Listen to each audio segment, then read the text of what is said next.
two.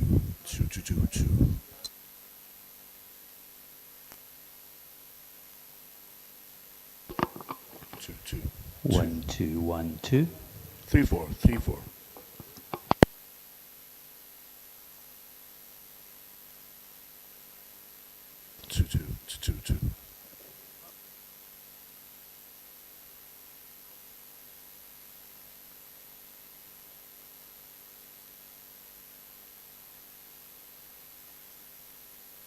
2. Net zero is a scam. Repeat, net zero is a scam.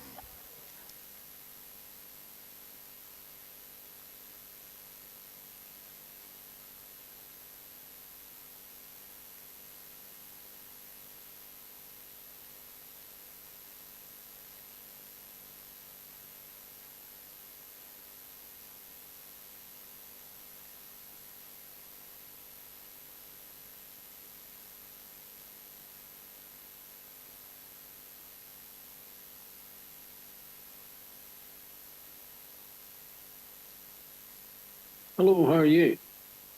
Yeah, hi, I'm good. Do you hear me? Hello, this is Mike Fergus. Hello, how are you? This is Mike Fergus here. Can you hear me? Hello, Mike. Can you hear me? Yeah, I can hear you. Good. Yeah. Can I see Jonas is there as This well? Jonas Stien. Can you hear me? Yes, I can. Yes. Can you hear me? I can hear somebody. Yeah, it's Jonas. Can you hear me? I'm Mike Fergus, how are you? How are you? I'm good, thanks. Can you get a message to Jim Sellers? Can you get a message to Jim Sellers for me? Yeah, I can hear you. Good. Jonas. This Jonas Stien. Can you hear me? Yes, I can. Yeah, I can hear you guys. I can hear you somebody. hear me? It's I can hear you. I'm Mike Fergus, how are you? Very well, thank you. Good, thanks. Can you get a message to Jim Sellers? Can you get a message to Jim Sellers for me? Yeah, I can hear you. Hi, I'm Kangaroo. I think there's an echo. Okay. I'm Mike Fergus here. Very well, thank you. Message. Jim Sellers. Okay. I'm Kangaroo. There's a delay on this. Okay. Okay. Message. So, okay. Jim was talking the other day about the negotiations with England on the event we get You can independence. put your camera. Mike, Jonas. So, Jim was talking the other day about the negotiations with England on the event we get independence. Here, the problem with the amount of foreign exchange we have, the solution's simple.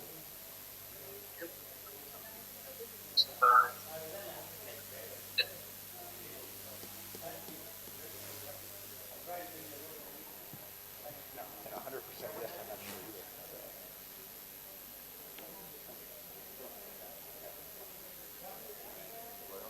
either. Okay. Right. Jonas and Mike, could you put your can you put your image on, please? Can you put your...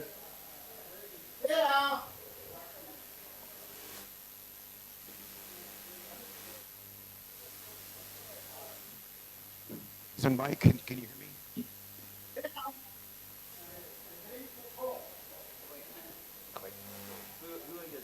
Jonas and Mike.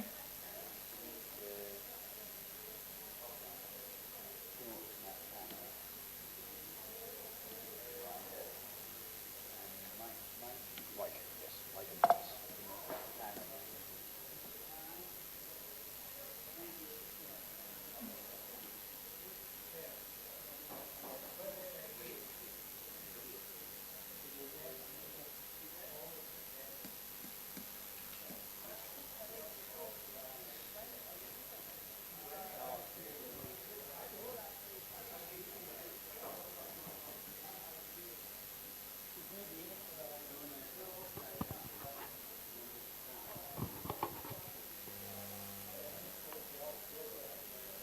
Jonas, could you, we just sent a request to be upgraded to panelist. Ian, and 100% yes, you're not panelist, so you're muted, so hopefully you can hear, but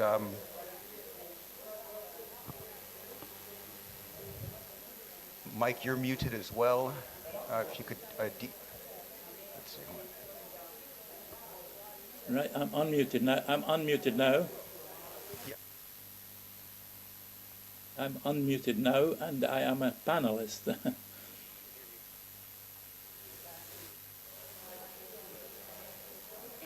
Okay. Mike and Jonas, have you tried to put on your camera? I think I've got my, let me see, where's my camera?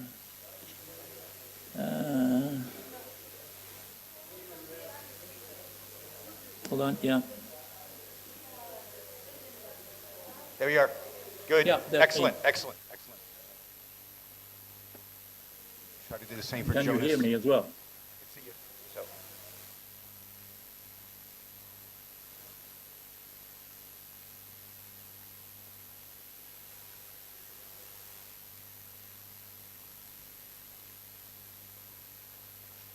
Mike, you're going to be speaking about you. Yeah. Hello? Hello, can you hear me? Can you hear me? I can hear you, yeah. Yes. At a distance, yeah.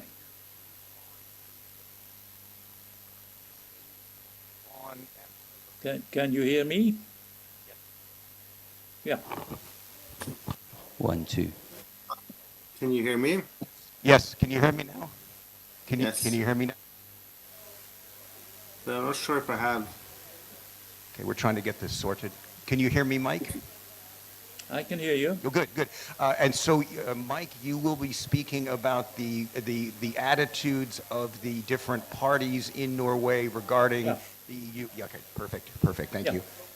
And we're trying.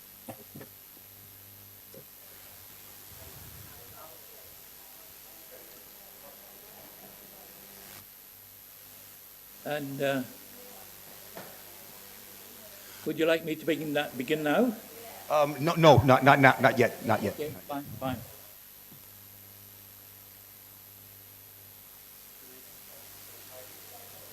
You know if there's some settings that I can get the camera on? Hello? Hello? Yes. Hello. I can hear you, Jonas. Yes, great. But can We you, just can't know see if you, there's Jonas. Have you? Yeah. Very far left is a video. There's a video sign. Yeah, I don't get this. I don't get the video sign. I just get the audio sign. Yeah, there should be a video as well. That's where I got my video. On a video. There's an audio and a video sign on the far left, but you don't have. No.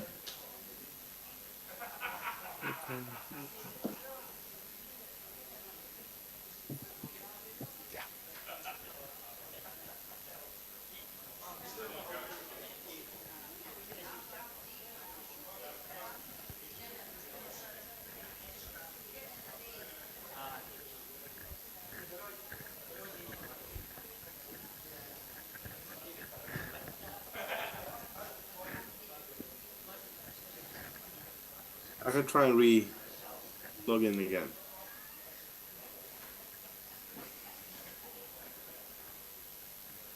Jonas disappeared. Try to log. Okay.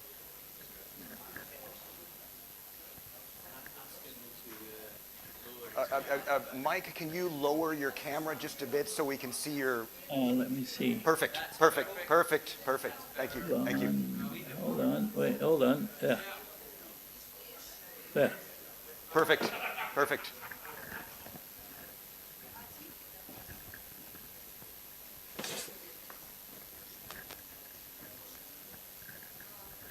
We'll get going in just a minute.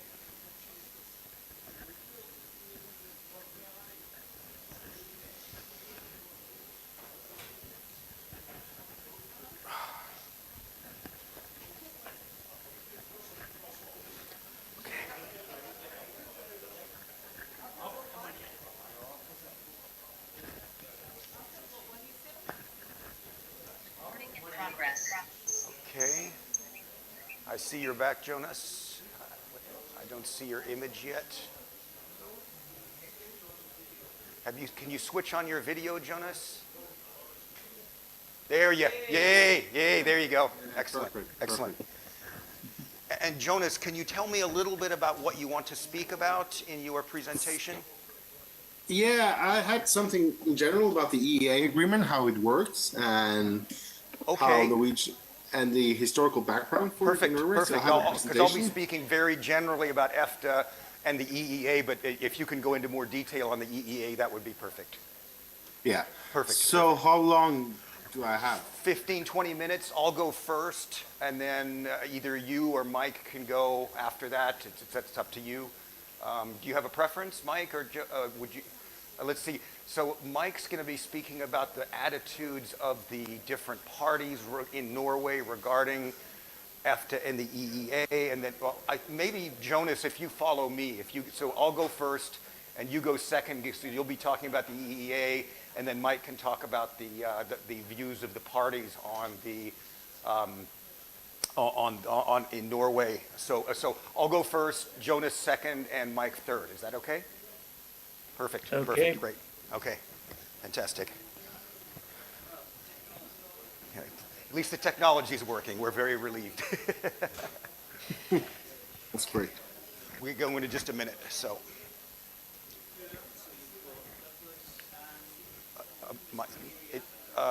Everybody's here. So. Yeah. So me, then Jonas, then Mike, then Douglas, and then you.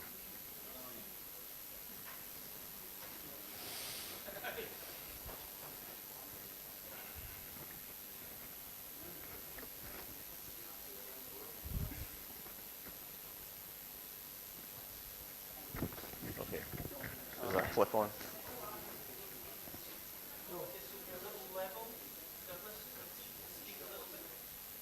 Yeah, can you get that? Are you hearing that okay? Good.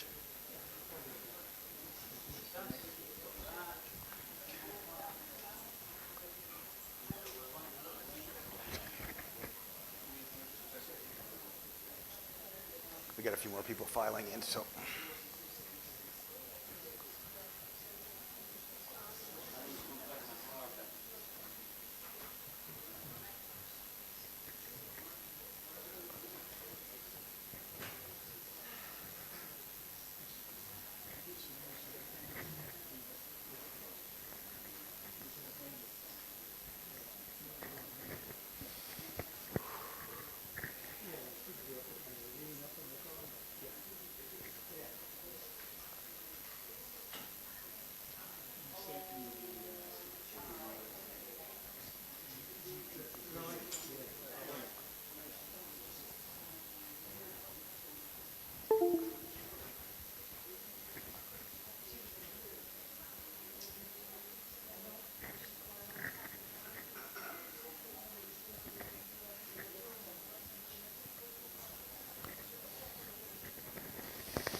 Yeah. Filled out.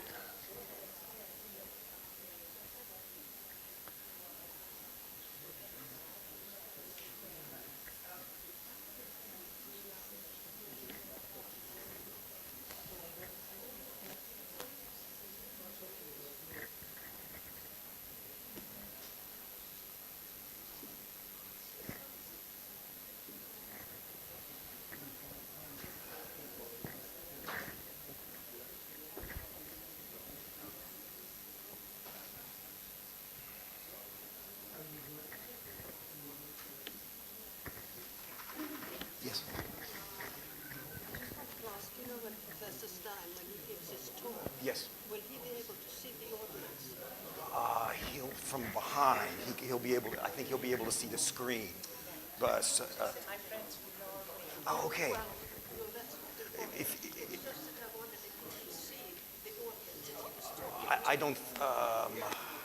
I think he just sees what's on the screen. They just see what's on the screen, and we can see them. But I don't think so. I don't think so. Okay. Okay.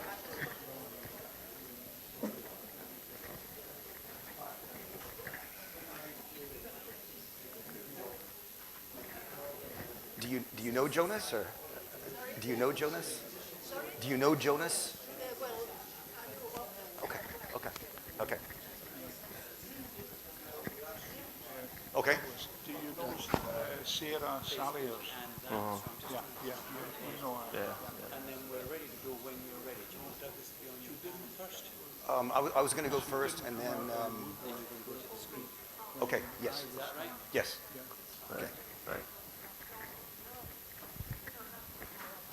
Okay, we'll get going in just one sec.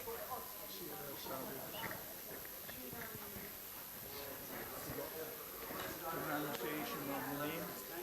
Well, okay. Well, I think we were supposed to I start don't at know. 10:45. Can we start now? I think you're right. Yeah, I'm not ready. Yeah. Okay. So okay. Okay.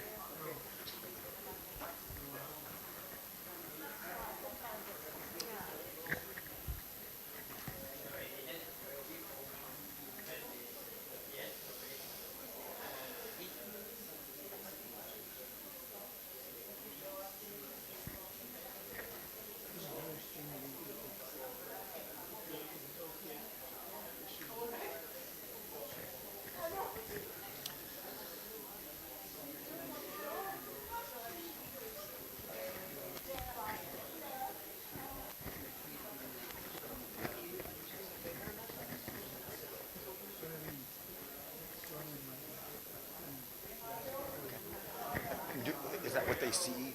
At the moment, that's what's going on. Okay, okay.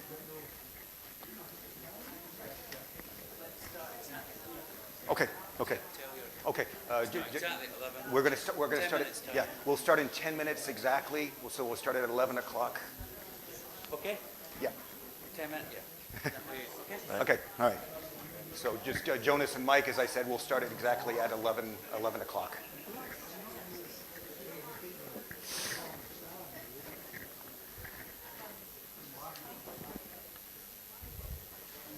Okay.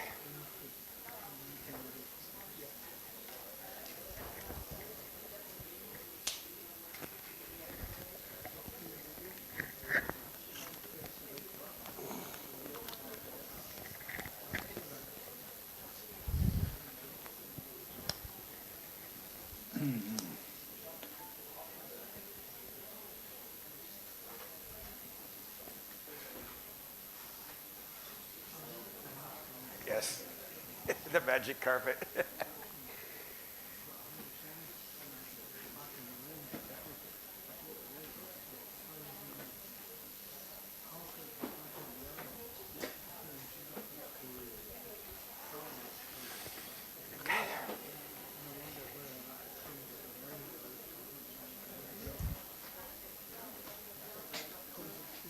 Sorry?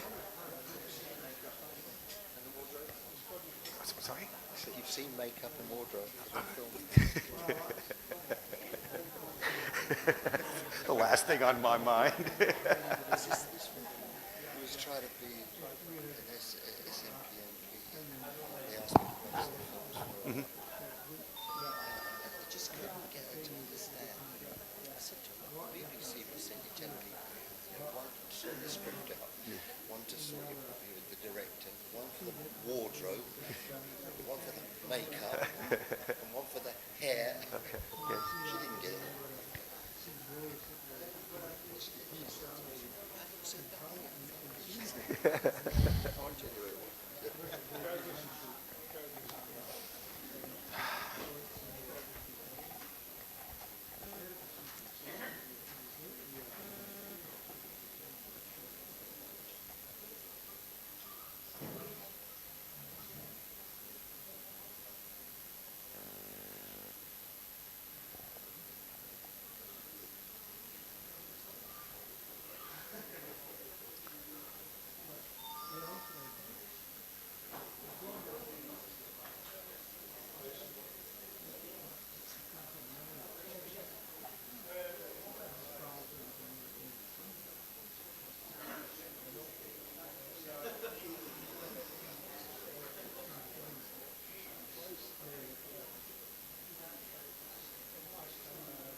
You'll do fine.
Yes.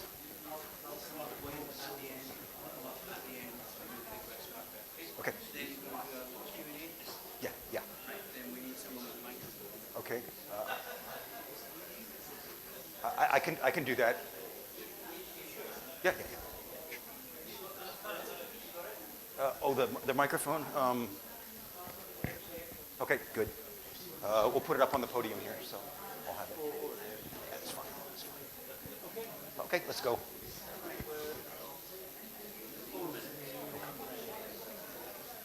Okay. Jonas and Mike, 4 minutes to go and counting.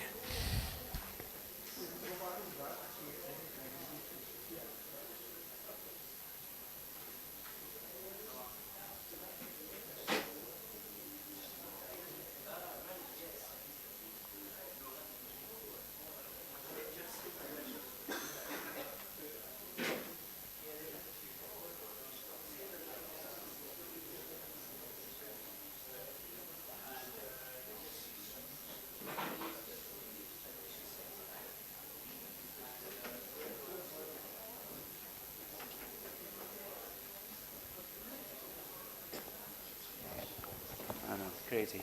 Okay. Let me just check that one. Check, check. 1, 2, 3, 4. 1, 2, 3, 4. Cool. Ladies and gentlemen, we're starting in about 3 minutes' time. We've got 2 guests joining us from Europe. Both from Norway. Both from Norway, one of those horrible little countries that's full of energy, and a member of EFTA. So there'll be a Q&A at the end. There's myself, who's going to give you a little magical mystery tour of how to take a carpet into the EU. It's not as easy as you think. And a good example why we need to have a customs union after Scotland's independent if we want to thrive as a trading nation. It would be a terrible idea. Anyway, so we've got 2 guests joining us from Norway. It should be a very interesting discussion. It's entitled EFTA, Norway and the EU Borders. We're going to do a Q&A at the end, and just to let you know that SSRG has decided to produce a document which we will publish in about a month's time, which will encapsulate all the presentations that were made yesterday about Scottish. So it's titled Decolonisation and something. and Self-Determination. Yeah. So that will be published in about a month's time, probably about 36 pages, I would have thought. Or something like that. We'll be basing it on all the presentations that were done by the different professors and the lawyers, and that will be made available. We're also, our next thing we're doing is in September. We're going to the EFTA seminar again. The EFTA EEA seminar at the EFTA House in Brussels. In Brussels, yeah. Where we're hoping to, again, we'll put that document, we'll spread it widely. We're also planning to do an exhibition inside the European Parliament, which is exactly where we'll take 650 odd copies of it so that every single MEP can read about Scotland's decolonisation and self-determination. So that's what we're doing next. Okay. And we're on in about 2 minutes.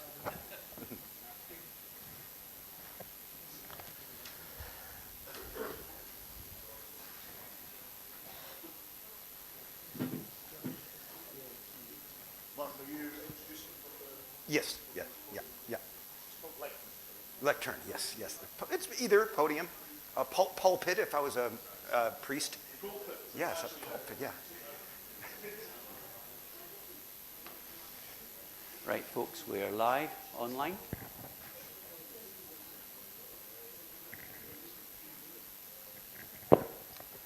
Okay.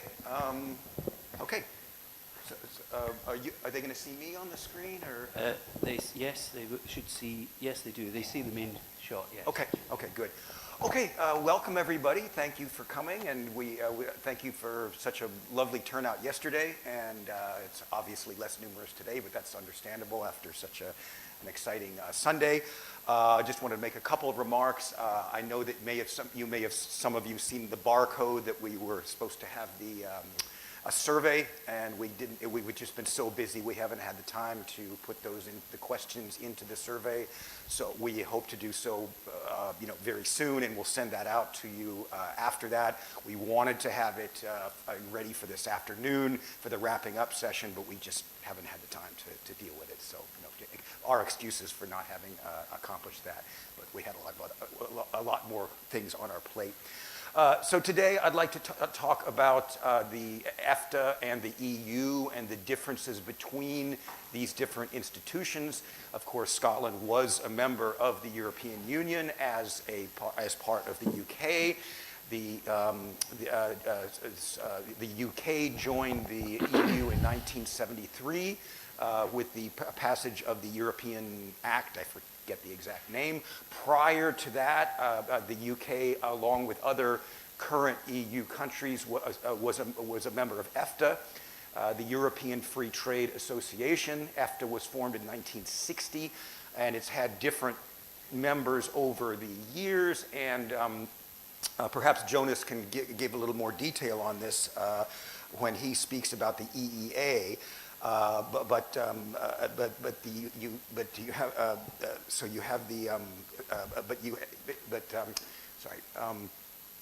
many of the members of EFTA later became members of the EU, and from what I understand, the EFTA at one point was kind of seen as a waiting room to get into the EU, but some of the countries stayed in that waiting room and did not come into the EU, of these EFTA members. So I want to go over some of the main kind of differences and similarities, between the EFTA and the EU, and also some of the similarities. But I do want to ultimately argue that in the view of my colleagues at the SSRG, membership in EFTA is a no-brainer, at least at the beginning. That does not, and nothing about EFTA membership excludes the possibility of joining the EU later. But I think in our view, it's preferable to join the EFTA first, at least, and maybe stay, on a long-term basis, just depending on the political conditions of the time. So I'd first like to speak about the kind of the similarities between the EFTA and the EU. They're both treaty-based organizations in the sense that if you become a member, you sign up to the treaty, and you are and you're expected to abide by the terms of that treaty. Now, there was the EU has gone through a series of different treaty updates. I think it started in the EU started as the European Coal and Iron Association or something like that in the early 1950s. Then I believe in 1957 was the Rome Treaty, And then you had, I don't know the full series of it, but you had the Maastricht Treaty, which took effect in the mid-90s.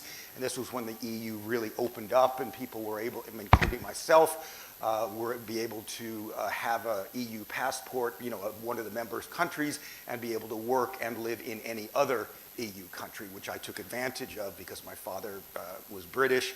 I was able to get a UK passport, which enabled me to live and work in France, which I still do. And so there's the EU treaty, and I believe the most recent is the Lisbon Treaty, and there's also the EFTA treaty as well. And so the EU has numerous agencies, different regulatory agencies, some 30 or so, and also the EU acquis, which is the body of EU law, has some 35 chapters, which go into everything that the different areas of EU law, which are called the acquis, or the chapters of the acquis. For EFTA, there was the convention establishing for the European Free Trade Association, which was drafted in 1960, and there is the EFTA Council, which includes representatives from the 4 EFTA states, and also which Jonas will be talking more about is the European Economic Area. Which is basically allows for 3 of the 4 EFTA members to be in the single market, but you also have Switzerland, which is a different case. They're not in the EEA, but I'll explain more about that in a second. Now, what's similar between both the EFTA and the EU members is that all of them are expected to respect the 4 freedoms of movement. That's goods, services, workers, and capital. So, anything that's made in any EU or EFTA country should be able to be sold in any other EU or EFTA country. Similar with services, also with workers. So if if you are legally working in Norway, for example, then you can legally work in France or any other EU country. I mean, there may be some administrative things to work out, but normally all EFTA and all EU countries must respect these 4 freedoms of movement. Again, goods, services, workers, and capital. Okay, so now I'd like to speak a little bit about the EU accession process and then compare that to the EFTA and EEA accession process. Now, I have this on a PowerPoint, which I'm unable to do here. But essentially, in order to become a member of the EU, the state must apply, and at every stage along the process, there must be unanimous consent of all of the 27 EU members, and so it's a very long. It can be a very long and arduous process. It's been different for the different countries and how long it's taken, but it goes through a procedure whereby it goes through 3 stages. When a country is ready, it becomes officially a candidate for membership. But this does not necessarily mean that formal negotiations have been opened. Then the candidate moves to formal membership negotiations. This is a process that involves the adoption of established EU law, preparations to be in a position to properly apply and enforce the implementation of judicial, administrative, economic, and other reforms necessary for the country to meet the conditions for joining, known as the accession criteria. Then when the negotiations and accompanying reforms have been completed to the satisfaction of both sides, the country can join the EU. And so membership negotiations cannot start until all EU governments agree in the form of a unanimous decision by the EU Council on a framework or mandate for negotiations for the candidate country. Negotiations take place between ministers and ambassadors of the EU governments and the candidate country, which is called the Intergovernmental Conference. Negotiations under each chapter, so all of the 35 different chapters of the acquis, there must be negotiations under all of these 35 different chapters. And then under each chapter, is based on the following elements. First of all, the screening. So 35 different areas of negotiation under the 35 different acquis, or chapters of the acquis. And then for each of them, there's the screening. The Commission carries out a detailed examination together with the candidate country of each policy field and determine how well the country is prepared. The findings by chapter are presented by the Commission to the member state in the form of a screening report. The conclusion of this report is a recommendation of the Commission to either open negotiations directly or to require that certain conditions, opening benchmarks, must first be met. Then there is the negotiating positions. Before negotiations can start, the candidate country must submit its position and the EU must adopt a common position. For most chapters in the EU, we'll set up closing benchmarks in this position which need to be met by the candidate country before negotiations in the policy field concerned can be closed. So in other words, normally 35 different negotiations must take place in each of the different chapters. There must and then the candidate country must demonstrate that it has the administrative and institutional capability to conform to these different acquis. And then once they do, and once all of the different once all of the conditions are met, then there can be the closing of the chapter. So no negotiations on any individual chapter are closed until every EU government is satisfied with the candidate's progress in that policy field as analyzed by the Commission. And the whole negotiation process is only concluded definitively once every chapter has been closed. Then there is an accession treaty. This is a document that cements the country's membership of the EU. It contains the detailed terms and conditions of membership, all transitional arrangements and deadlines, as well as details of financial arrangements and any safeguard clauses. And then it must be get the support of the EU Council, which is are the different the heads of the member states, the prime ministers and the presidents. They're members of the EU Council, which is different from the Commission. It must be signed by the candidate country and representatives of all existing EU countries. Must be ratified by the candidate country and every individual EU country according to their constitutional rules. Once the treaty is signed, the candidate becomes an acceding country. This means that it is expected to become a full EU member on the date laid down in the treaty, providing the treaty has been ratified. In the interim, it benefits from special arrangements, so in this, and this is all taken directly from the treaties, of the EU. So you can see that just in summary, it's a very long and arduous process.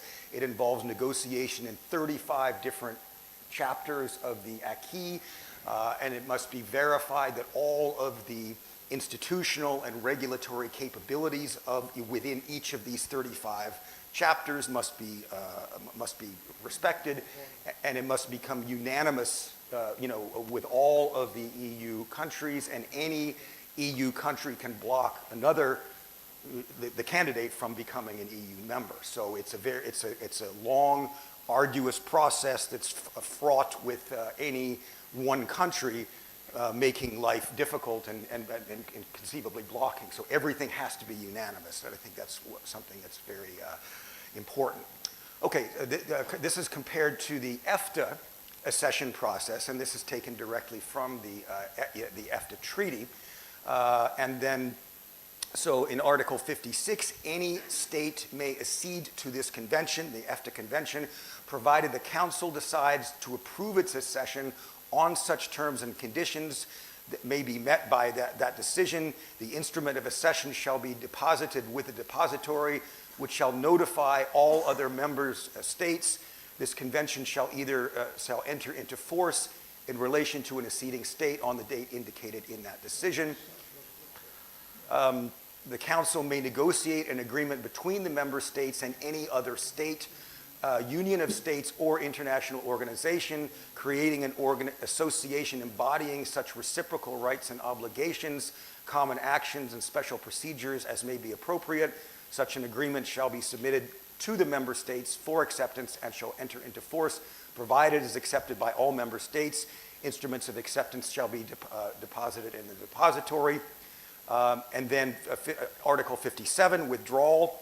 Any member state may withdraw from this convention provided that it gives 12 months notice in writing to the depository, which shall notify all other member states. Before the withdrawal takes effect, the member states shall agree on appropriate arrangements and equitable cost sharing relating to the withdrawal. So it's a much simpler process. It does require, of course, the approval of all of the member states, but given that the EU has 27 member states and EFTA has 4, we can already see that it will be would be a considerably easier process. So now I'd like to speak a little bit about the arrangements for, and I know Jonas is going to go into much more detail about the European Economic Area, and talk a little bit about the differences between EU and EFTA membership. Now the EEA, or the European Economic Area, as I said, that Jonas will be going into more detail about, is the arrangement, I believe it came into effect in right around 1993, 1994, at the same time that the Maastricht Treaty was taking effect in Europe. And it enabled the EU, the EFTA countries, excluding Switzerland, which is a special case, in order to participate in the single market. This does not include the customs union, which is a different thing, and I know that David will be speaking more about that. But the EEA is it allows the it's a mechanism whereby the EEA member states, which include all of the EU countries plus 3 of the 4 EFTA states. Now the EFTA states include Switzerland, Liechtenstein, Norway, and Iceland, and 3 of those, excluding Switzerland, are members of the EEA. Switzerland and under the EEA, they're required to respect the 4 freedoms of movement, as I described before, but they're not. And Switzerland does too, but they're under a much more complex arrangement whereby Switzerland has bilateral treaties with the European Union in order to respect these 4 freedoms of movement, but they're not members of the EEA. So it's much more complex. They've recently tried to upgrade the treaties and to simplify it, but it didn't happen. So for whatever reason. So let's see. So and one thing that's very interesting about EFTA membership is they specify that any state can join, and so and it's a less I think it's a less onerous requirement than being in the European Union. Now, if you look at the definition of a state under the Montevideo Convention, a state must possess a permanent population, a defined territory, a government, and the capacity to conduct international relations. Scotland fits all of those criteria except, for the time being, for the capacity to conduct international relations, of course, because as part of the United Kingdom, they're the state, and so only they have capacity to conduct international agreements. But again, Scotland is almost there. It requires the capacity, the capacity to conclude and to negotiate international relations and treaties. Now, some of the main differences is that whereas the EU members, any trade agreement that the EU has is between the EU and other countries, other trading blocs, this type of thing. But the EU member states themselves cannot conclude agreements with other countries. France cannot sign a free trade agreement with the United States, for example. It's the EU that does that. The EFTA countries are not under those constraints now. So, and I think Jonas will clarify if I've made any errors. But the EFTA as a unit can conclude free trade agreements with other countries, other trading blocs, which they have, numerous ones. And I believe that the individual countries themselves, the EFTA countries, can also have their own bilateral agreements with other countries. But as I said, Jonas can correct me if I've made any mistakes. Now there is the issue of the customs union, and again, David will be speaking more about this. But so the customs union, of course, is the to where the trade that you don't, when a good crosses a border, that you don't have to pay a tariff or a customs on that particular. And I've spoken to people at EFTA and even in the EU, and it's not impossible for Scotland to be a member of EFTA and be a member of the customs union. It would have to be negotiated with the EU Commission, and there's nothing legally that stops Scotland from joining the customs union. But it might be, but given that Scotland or the other EFTA countries may have different trading relationships with different blocs, which may complicate the customs union. It may be more politically difficult, but it's legally it would be legally possible for Scotland to join a customs union, or perhaps negotiate a kind of a bespoke customs union with the EU, similar to Turkey.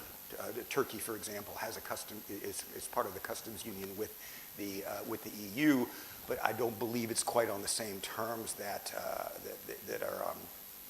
the other EU countries have. Now, what David and I observed when we went to visit the EFTA House, which is in Brussels, which is very close to the European Union, and is where there is the high degree of cooperation between the European Commission and the EFTA EEA members on issues relating to the EEA treaty. So members of the EEA and the European Commission, and all of the EU member states are also members of the EEA. What we noticed was a very high degree of cooperation, and one of the objections that is often cited for Scotland joining the European Union and not EFTA is the classic rule taker and not rule maker issue, and the idea that while the EFTA members have to abide by the law, EU law, as it pertains to the EEA, they have no vote on it, or they have no say. And what that often misses is the fact that under the EEA treaty, any law has to be submitted to the other. Any EU law must be submitted in advance to the EFTA EEA states for their comment and their input, and so while they do not have a vote, the EFTA EEA states do exhibit a high degree of influence over EU law, because they're able to participate in the development of the law, but again, they don't have a vote ultimately.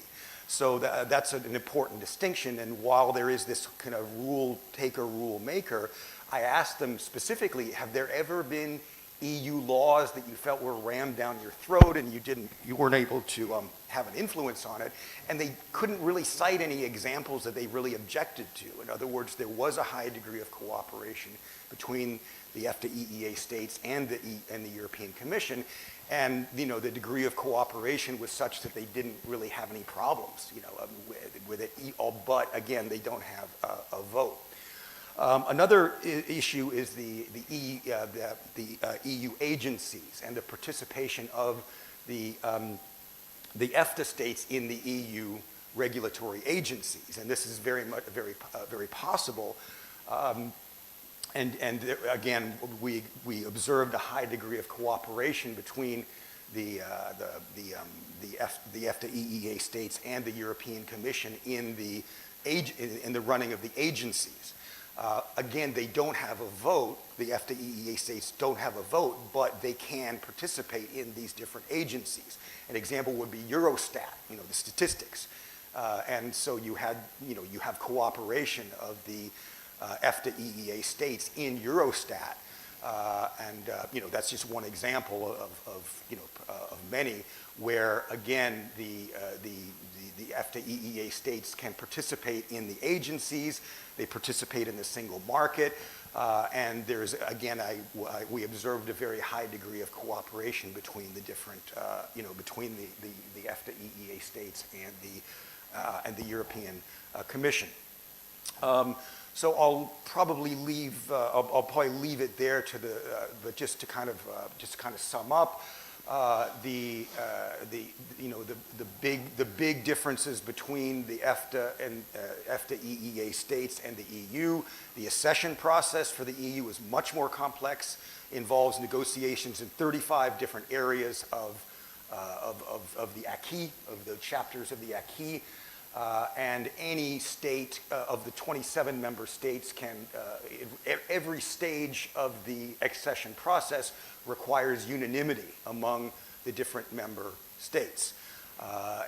Again, it could easily take 5 to 10 years for Scotland to join the EU, and that's assuming they get independence and assuming that they're not blocked by any other member states, say Spain, for example, who is concerned about Catalonia or something of that nature. EFTA, candidacy is much simpler, much more straightforward. It does require, of course, the consent of the other EFTA members. But when David and I were visiting EFTA House, I can assure you that there was a high degree of enthusiasm for Scotland to join. I mean, there's no question about that.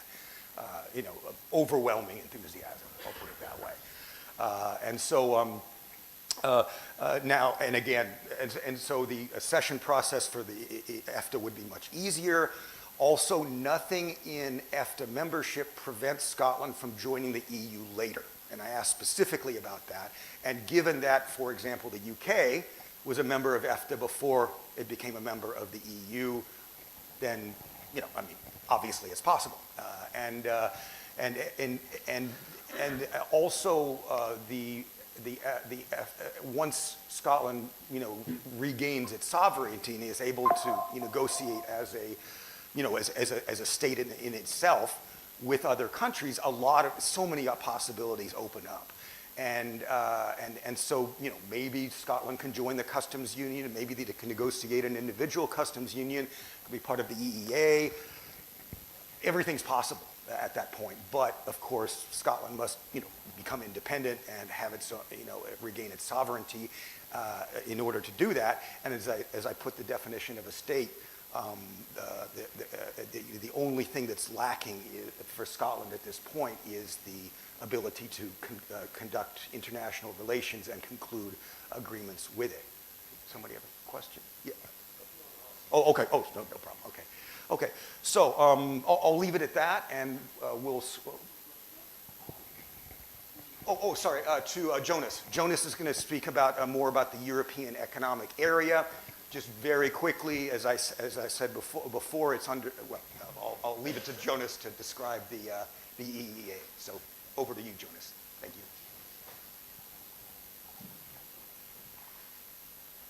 Yes. Yes. Hello. Thank you. And. Thank you for the opportunity to speak to you guys. I would have loved to be there with you, but yesterday was the Constitution Day of Norway, so I had to be there. So I wanted to see if I could, yes, presentation here. So hopefully you'll see the presentation.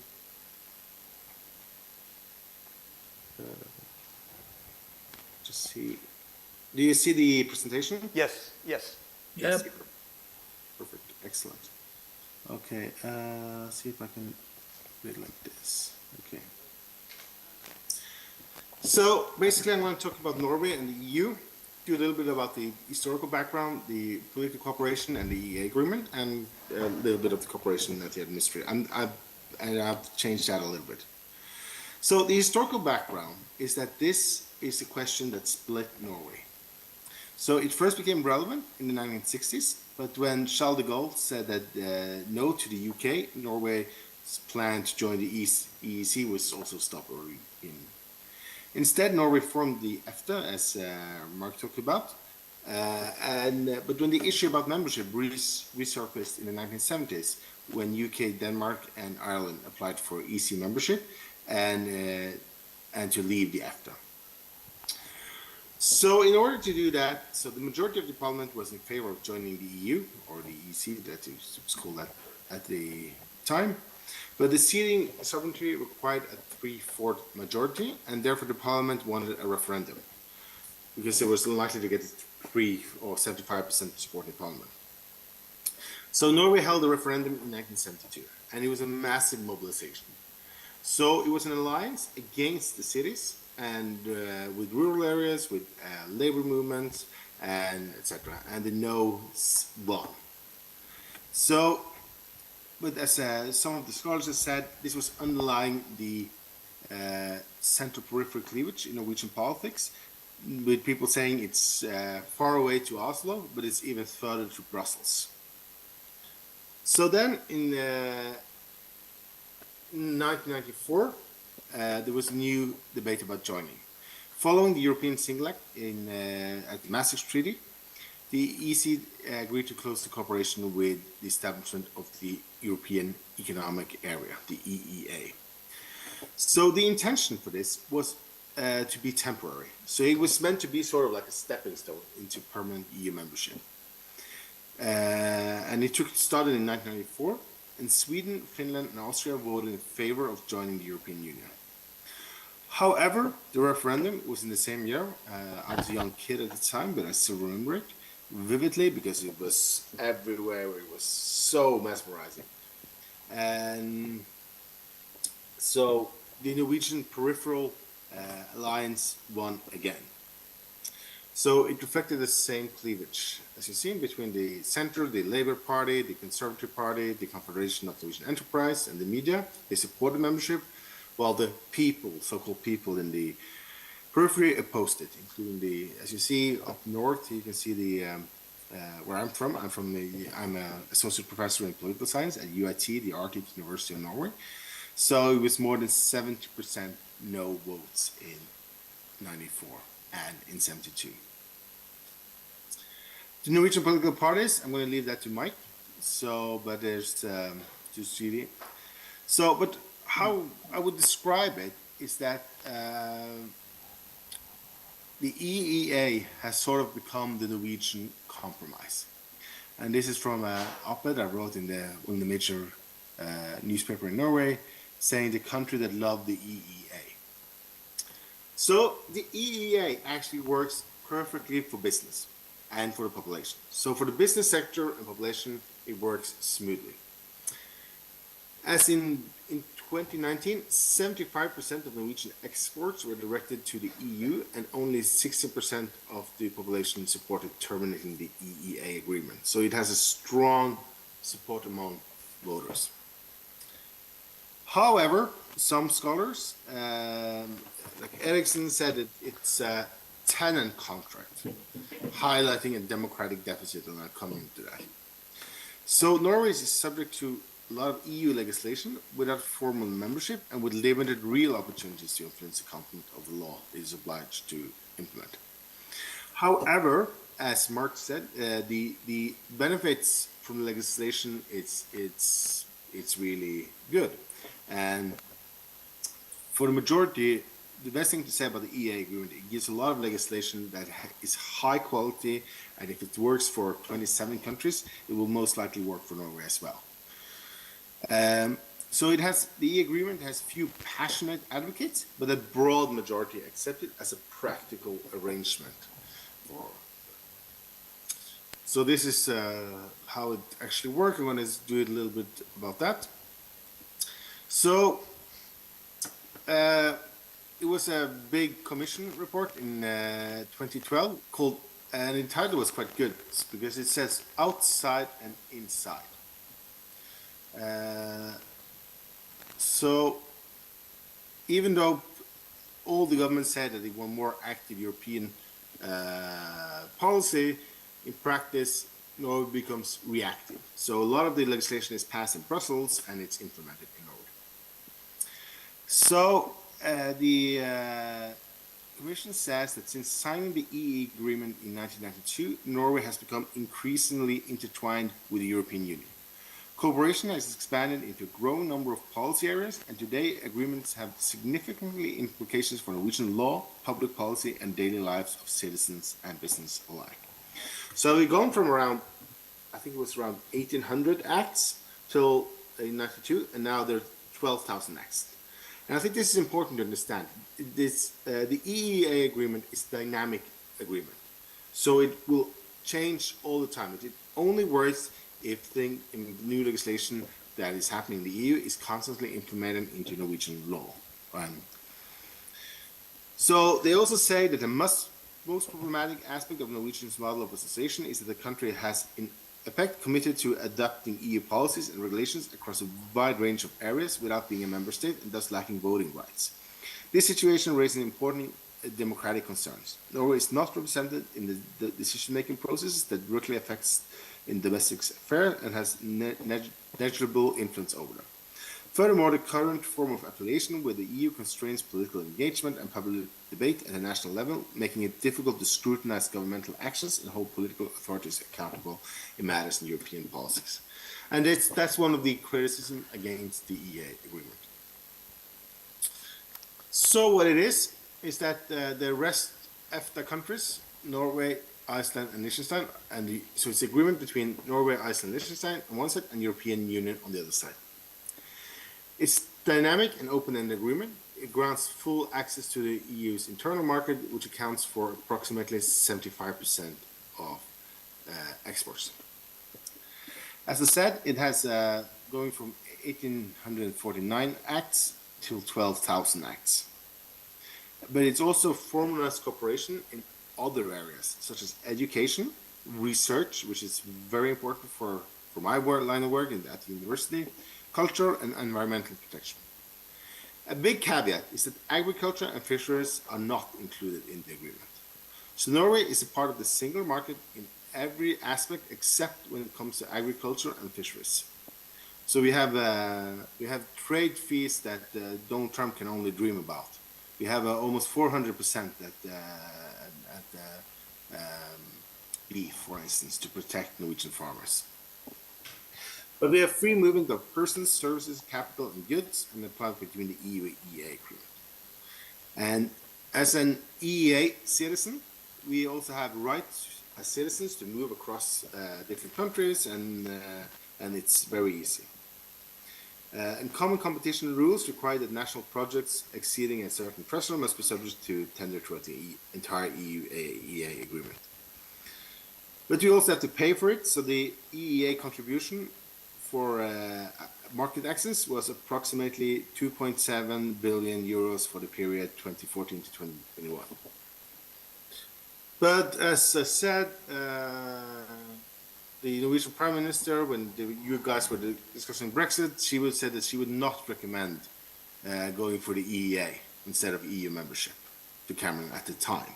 But it's of course would be different for you guys if you're joining from the outside. So how the two pillars work, I'll show you here. The most important thing is the EEA Joint Committee.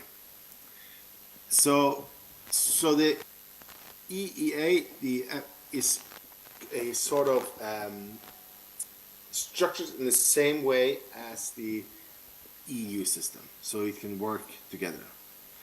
So the joint committee will agree is a forum for dialogue and determines which EU legal acts shall be incorporated into the EEA agreement. So the question is, when the EU passes a law, is it EEA relevant? And in practice, a lot of things that is passed will be EEA relevant. So you have two important institutions. You have the ESA, the EFTA Surveillance Authority, which sort of does the same thing as the European Commission. It monitors compliance with the EEA agreement and functions as an independent supervisory board. And you also have the EFTA court that can rule if there are uncertainties. So it works in the same way as the European Court of Justice. So it's a very interesting mirroring of these things. You also have other agreements, which is important. So Norway is a part of the Schengen area, which the UK and which Ireland is not, for instance. But Norway is not a part of the customs union. And as we see, it has some problems with that. So this is sort of the complexity of the EU relationship. Here I have UK and the European Union, so I need to update my chart to throw them outside. So this has led to what we call the adaptation paradox. There is a formal right of reservation, so the EEA countries can, at some point, if they say that if they think that the law that is passed by the EU is not, they could not accept it, with the right to reservation. However, this has never been used. So that's because it's very unclear what will happen, because if the EEA countries, if they use this right to reservation against some legislation or acts, the EU can do retaliation or sort of a counter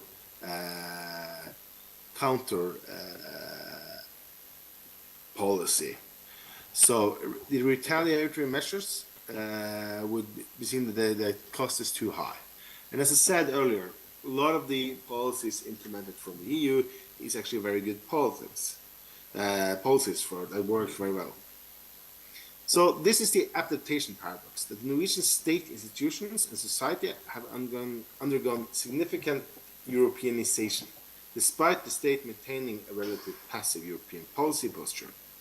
And there is limited empirical knowledge concerned to the extent which EU policies impact Norwegian citizens, municipalities, and societal structures. So a lot of Norwegians, they enjoy this sort of status quo. So we've been kind of, what you maybe see the EEA and EFTA as a stepping stone towards, or a waiting room towards full EU membership. Norway has been in the waiting room since 1994. But the great paradox is that the voters seem to like it. So I'm just going to do a little short about what is happening now. It has come slightly under political pressure, but because a lot of the opposition against EU membership in Norway has come traditionally from the left. So that makes the Norwegian Euroscepticism a little bit peculiar. So some of the smaller left-wing parties, they said before the 2013 elections that they wanted to go to elections on saying or stopping the EEA agreement. Then the Prime Minister, Jens Stoltenberg, which later became the NATO Secretary General, said that he would dissolve the government if they did so. They would have to leave the government and they return. The Brexit, they thought, some of the no movement thought that this would lead to a momentum for the EEA opposition, but it did not occur. Only, you can see the radical right, the Progress Party, has become more critical of the EEA. So the EEA agreement scores very high on output legitimacy, so the economic market access and freedom of movement works perfectly. The results, the businesses, the labor movement, all trade unions, the people love it, on the action, but the low on the input legitimacy, on the democratic legitimacy. So the public support for EEA agreement is around now at 75%. As the EU Foreign Service say, Norway is integrating European policy and economy as any non-member state can be. So now we have had some new things. We have had, and this is the paradox. Norway is becoming more and more integrated into EU cooperation. So when the crisis, and this has especially been drawn by crisis, the COVID-19 pandemic, Norway was entirely dependent on the EU for vaccines, for vaccine approval, and the digital health certificate. And especially thanks to our friends in Sweden and the EEA agreement. And when they did the commission about it, about the coronavirus, says that in the Commission's assessment, no other solutions would have provided anything close to such favorable balance between risk and expected outcome. And the Commission recommended that Norway pursue close alignment with the EU's health cooperation mechanisms, which is also one of the things that Norway are working on at the moment. Also, following the Russia's invasion of Ukraine, the economic sanctions imposed by Russia were decided and coordinated by the EU. So Norway is sort of like becoming as integrated as you can be. And then I'm going to finish off because recently we had a Norwegian government collapse because of the EU and the EEA agreement. You had a minority government between the Labour Party and the Centre Party, which is a peripheral rural party, and the peripheral, which has no against EU as one of their favorite causes. So they said that they could not accept the implementation of a new EU regulation on energy policies. So they left the government in January. And as you can see from the opinion polls, what has happened, the Labour Party has gone from around 20% to almost 30%, and no increase for the Centre Party. So it says something about how Norwegians, because what Norwegians thought that this actually meant, that this Centre Party they were messing with the EEA agreement. And even though Norwegians are not fully ready to join the EU, they would never ever leave the EEA agreement because it works for them and for the businesses and for the trade union movements. Thank you for the attention, and I'm looking forward to speaking with you guys and the other panelists. Thank you very much.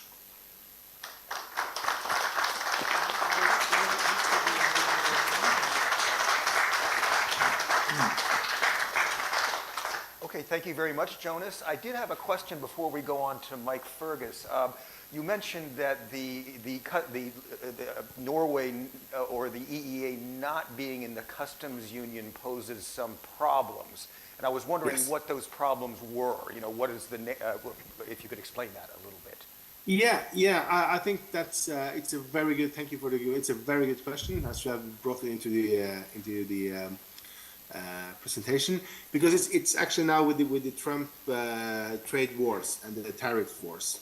So Norway does not want to get hit both by the U.S. tariffs and tariffs from the EU. So you don't want to have it like this squeeze. You don't want to be squeezed. So the Norwegian government has been working really a lot with the EU and the EU Commission to see that if the trade war really is escalating, that Norway is not get inside the EU tariffs and not and they would use the EEA agreement as the sort of the tool for justifying this to the World Trade Organization. And the reason why Norway is not in the customs union is because of we don't want to have because we do want to have because of the agricultural policies. So that was important for the No movement, that having our own agricultural production, but Norwegian we live very far up north, and it's not very competitive against French and Spanish agricultures. So therefore we have very high tariffs, and we cannot join formally the customs unions, but we would therefore like to have the EEA agreement, which is sort of like works because we get the exemption for agriculture. On the other side, just going to finish it up, with regards to fisheries, Norway would love to have a free trade agreement. because our salmon is very competitive, and even probably only the Scots that do as great salmon as us. We would love to have full access to the EU market for fisheries. Okay, thank you so much. Okay. Mike, and you're going to speak to us about the different views of the political parties in Norway, comparing the EFTA EEA membership with EU membership. So take it away, Mike. Thank you. Okay, can you hear me? Yes, absolutely. Everybody can hear me anyway, good. Well, my name is Mike Fergus, and I'm born and bred and educated in Scotland. So I lived all my youth in Scotland at university and so on. But subsequently, I've spent the last 50 years living and working in Norway. And my entire family are Norwegians. I am both a UK and a Norwegian citizen now. So I think I know a fair bit about Scotland, and I also know a fair bit about Norway. And in addition, I've worked for several years off and on as a consultant to something called the Financial Mechanism Office, which in Brussels, which is a part of the European of the EFTA, which ensures that Norway, Iceland, and Liechtenstein contribute to the other EU members, the ones who joined in 2004, as payment for the access to the single market. Now, as you know, Norway and Scotland have almost identical populations of about 5.5 million. Although Norway's GDP per capita, I think, is almost 3 times that of Scotland's. It's a bit difficult to find separate statistics for Scotland, but that's what I make it. And I've often wondered whether this is because Norway is an independent nation and Scotland is not. But in 50 years here, and being related to a lot of Norwegians, I've experienced that the biggest difference between Scotland and Norway has been the attitudes to independence. In 1905, 99.9% of the Norwegian electorate voted for independence from Sweden. In Scotland, in 2014, 44.7% of the Scottish electorate voted for independence from the rest of the UK. So there is a difference in attitude. And in my experience, this is because the Norwegians are very much more nationalistic than the Scots. And they do have a very much stronger sense of national identity than the Scots do. This is maybe controversial.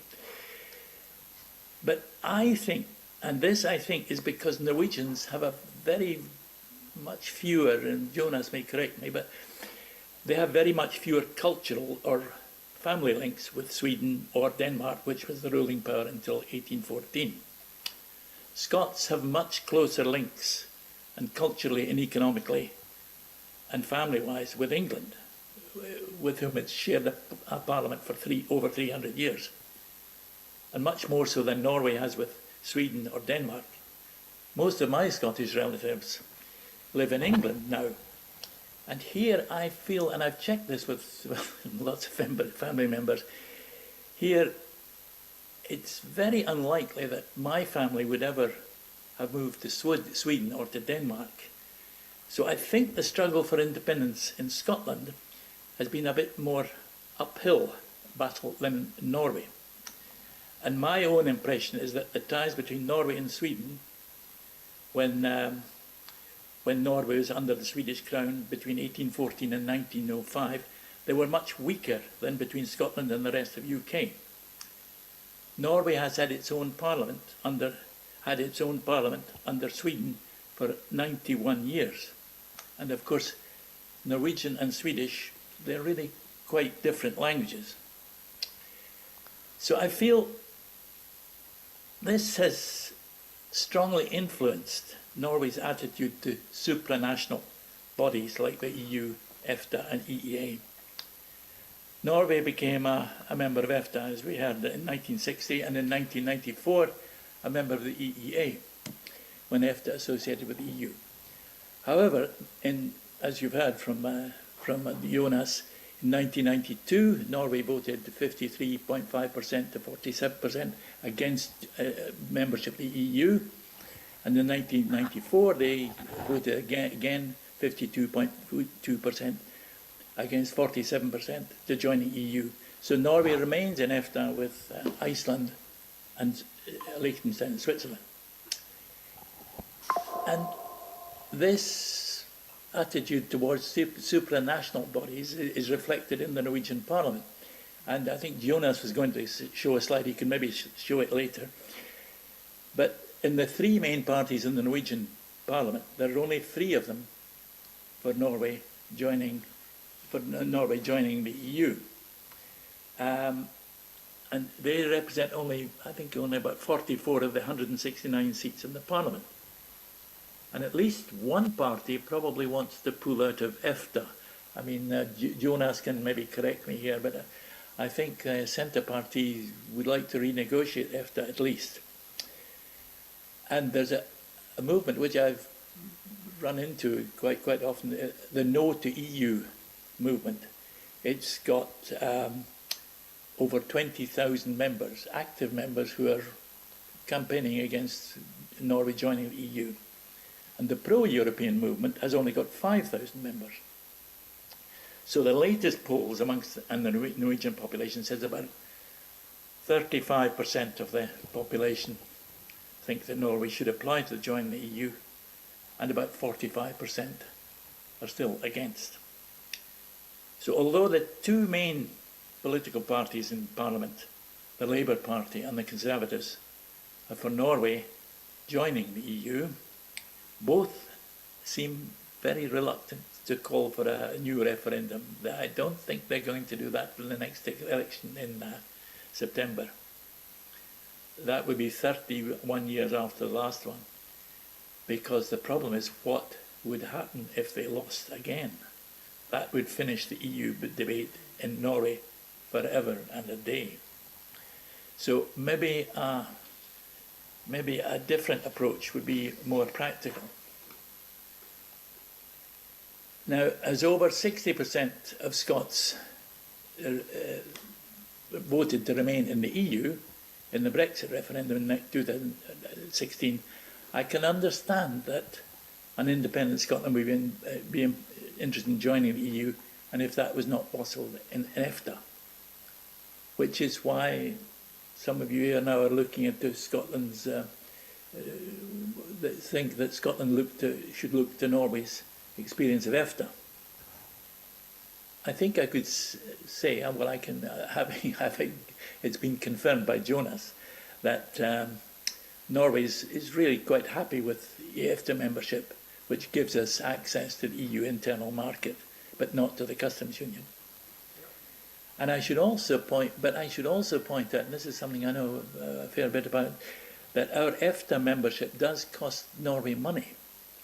We are paying something like £350 million a year in EEA grants to the 13 new EU countries in Eastern Europe, which joined in the EU in 2004. I don't quite know what Scotland's obligation would be here if they became a member of EU, but Norway pays about 95% of the three EEA countries. It pays about 95% of this money to the new EU countries because of its economic strength and its population. Scotland would probably have to pay something, at least maybe 100 million a year. I'm not very sure.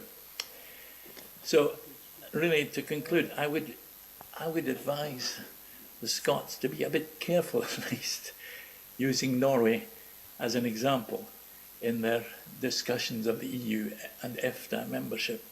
So I think that's my personal experience. I'm not an academic, as you can hear, but I think Scotland is different from Norway in many ways, so it's not always a good example to take. So thank you very much. Thank you. Okay?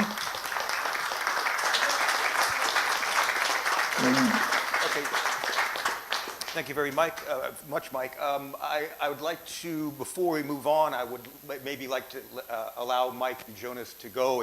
And so I was wondering if there was, if anybody had any questions for them before we let them go. So, hold on. Okay, go ahead.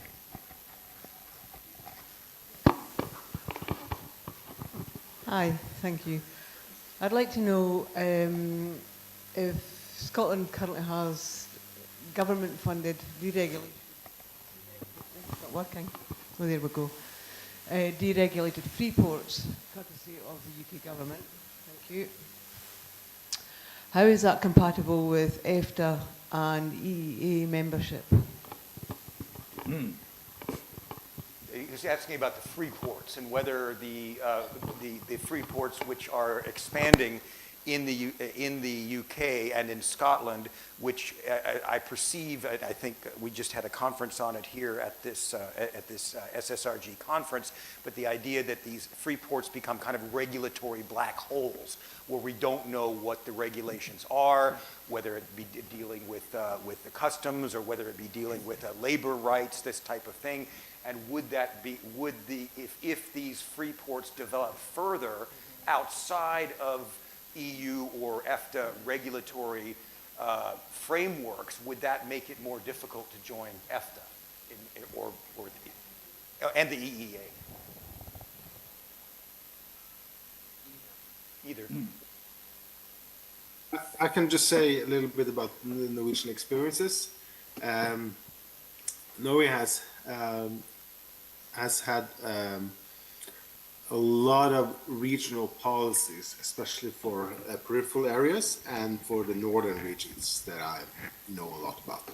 So we have differentiated taxes, lower taxes to some areas, lower business taxes, and there has been like some debate with the EU about whether or not this was doable, but in the end, Norway has been allowed to do their own regulatory regional policies if they felt that this was necessary within the framework. So to answer your questions, if the Scots were to join were in a theoretical phrase, I don't know much about the free ports, exactly what it means, but I know there's some sort of regional policies for some specific areas. I think they would be allowed to do that if the Scottish National Parliament wants to. Yeah, that's mine. Other questions? No, I have nothing. No, I agree with you that the regional policies would be allowed, I'm sure. Yeah. I have a question for Professor Jonas Stien. With Norway having been a member of EFTA and EEA for some time, I noticed that you were, Professor Stien, I noticed you were using in your panel there that Norway was now experiencing Europeanization, is the word you used. And I just wondered exactly what you mean by that. And also, do you have evidence for this Europeanization? Yeah, thank you for a good question. Yeah, I think Europeanization is the word we use because it says that a lot of the regulatory work will come from Europe. So the Norwegian judicial system is and a lot of the individual rights are related to European rights. So as a very good example of that was it was a big scandal 5-6 years ago where Norwegian welfare authorities wanted to cut back because if you are coming from the EEA country, and that would mean all the EU 27 plus one of the three, you can gain rights and you have the right to move wherever you want. So the Norwegian welfare authorities want to cut back on people having lived in Norway, gaining rights, and then move to another European country like Spain or Poland or etc. So they cut back their welfare rights. But then you had a high court ruling in the EFTA court saying that this was against the EEA agreement. because these people are EEA citizens, and that is above the Norwegian system. So this is an example. So Norway had to pay back those people the welfare rights that they had gained rights to have. So I think it's a lot of these examples about laws coming into place from a wide different areas, making Norway more like other European countries, and this integrating into the single market and integrating into EU law and EU system in a lot of areas. So, and yeah, I had some slides about how it works in the bureaucratic ways, which you see a lot of agencies working together with European agencies and complying into European standards, etc., etc.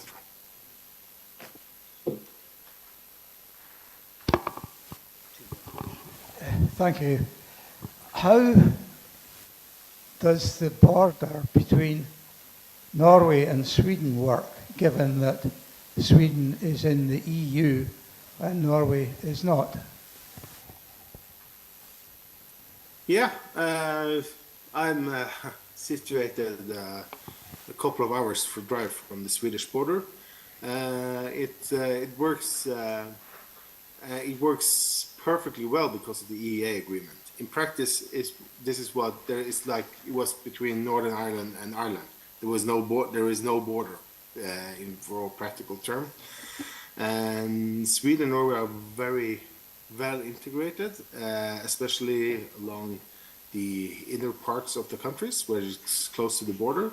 But as Mike said, it's not, because language is a little bit different, so it's not that common to have movements between countries, as there is, of course, but it's not super common like in Scotland and in the United Kingdom.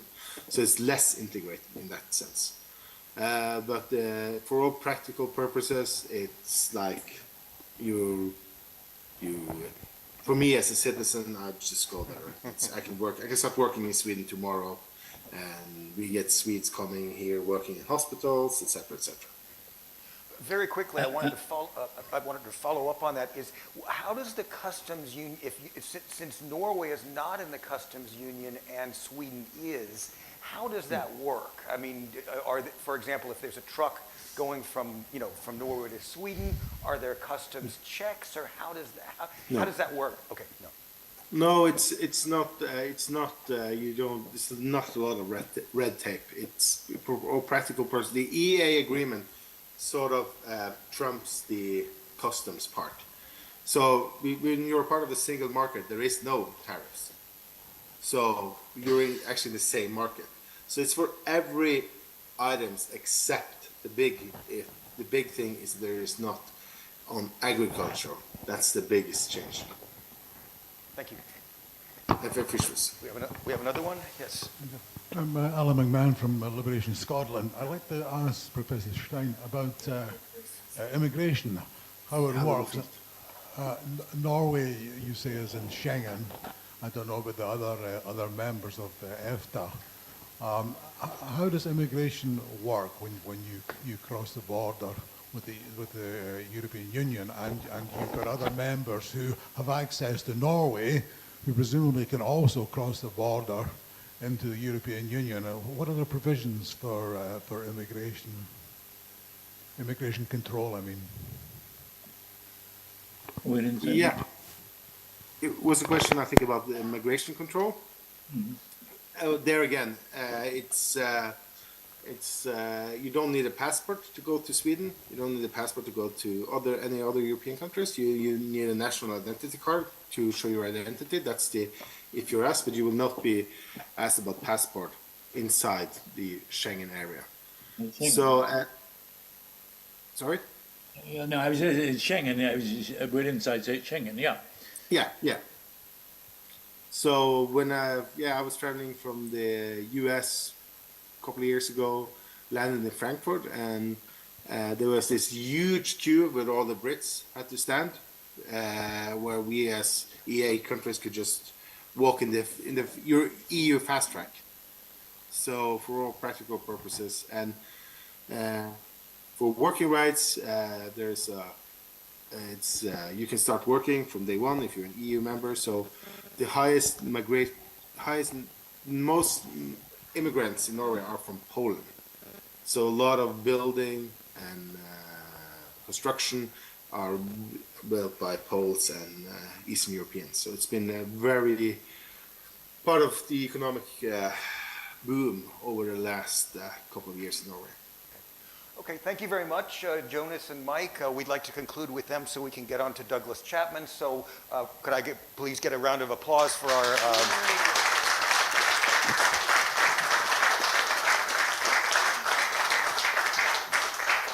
So again, thank you very much, Jonas and Mike, and you're welcome to go on. So thank you very much. Okay, all right, Douglas Chapman. Thank you. Thanks very much.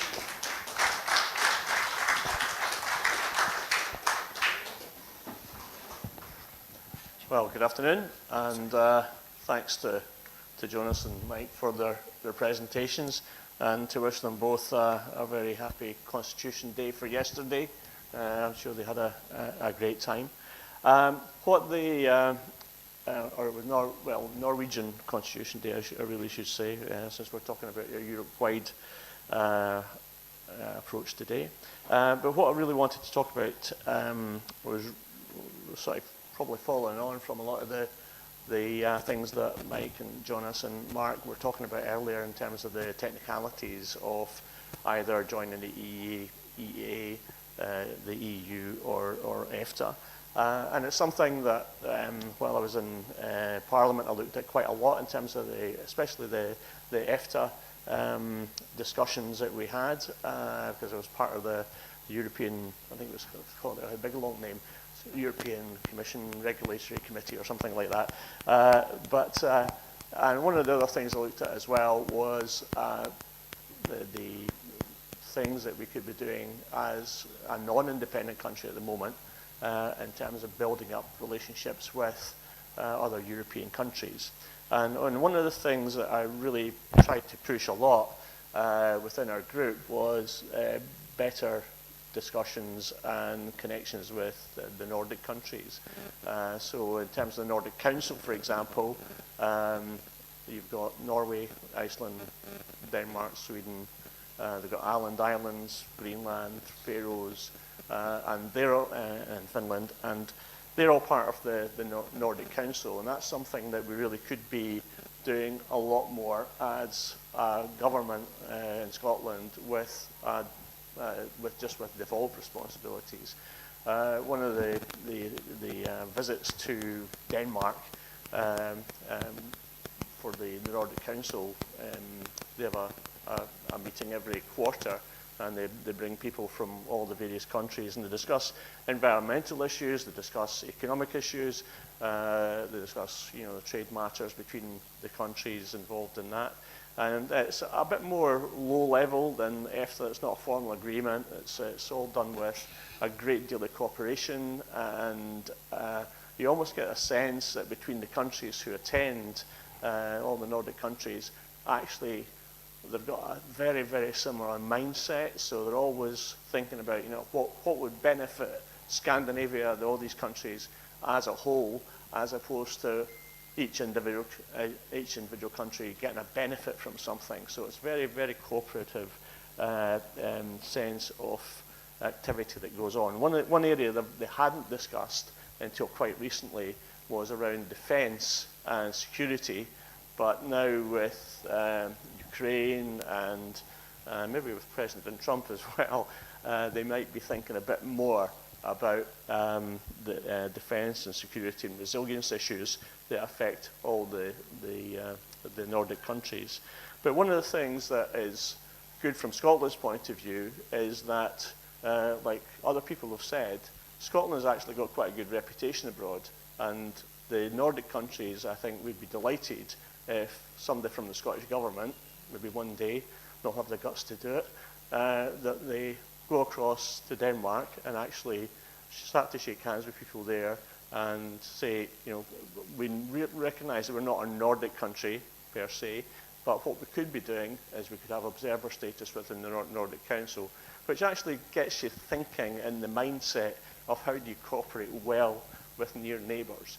And that sense of cooperation, supportiveness and respect that you sense in the Nordic Council, these are three words that we never hear when we're talking about our relationship with the rest of the UK. Where is the respect agenda for Scotland in the UK at the moment? Scotland's always an afterthought. It's always at the end of the line.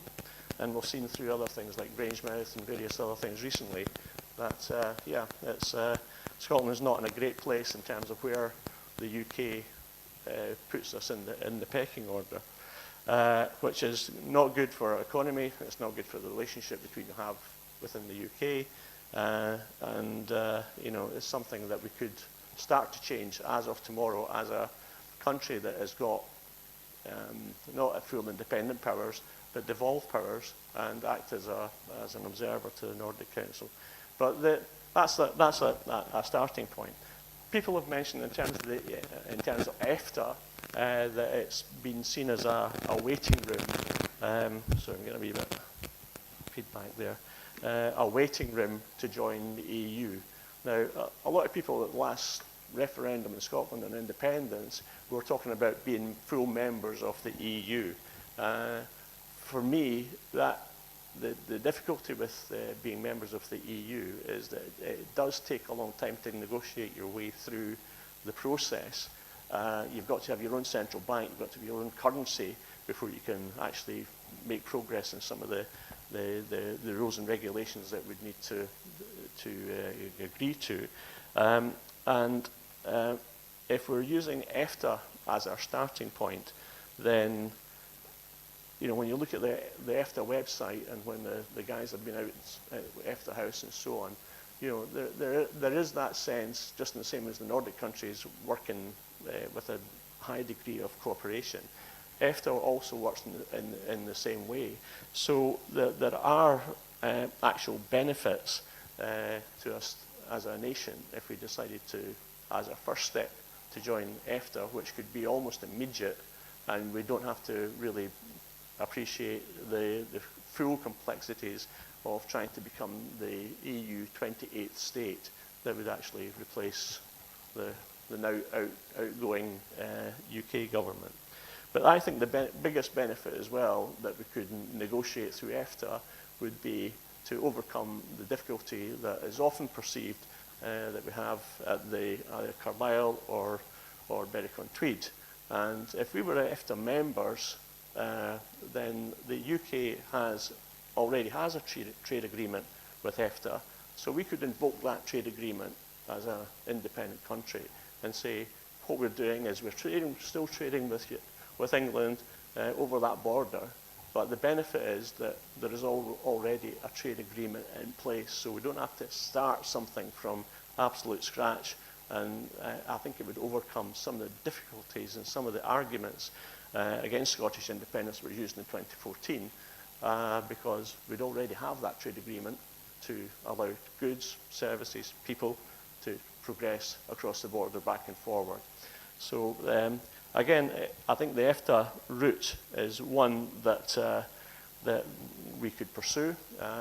Again, on the European Committee that I was part of, and I was really lucky that I was on that committee during all the Brexit negotiations, and you can imagine, some of the misconceptions that were around at that time. We had like Conservative members who went out to Brussels, and it was unbelievable just to watch them go through the process, because they thought, well, everybody in the EU, everybody in Europe, the other 27 countries would be desperate to do a deal and work with the UK after it left. They thought they could still get all the benefits of the EU despite not being a member. And it was like, the difference in attitude was like night and day. They say, well, the EU officials and members and Mr. Barnier and all the rest of them say, well, no, once you've left, you've left, and you just can't sort of walk in.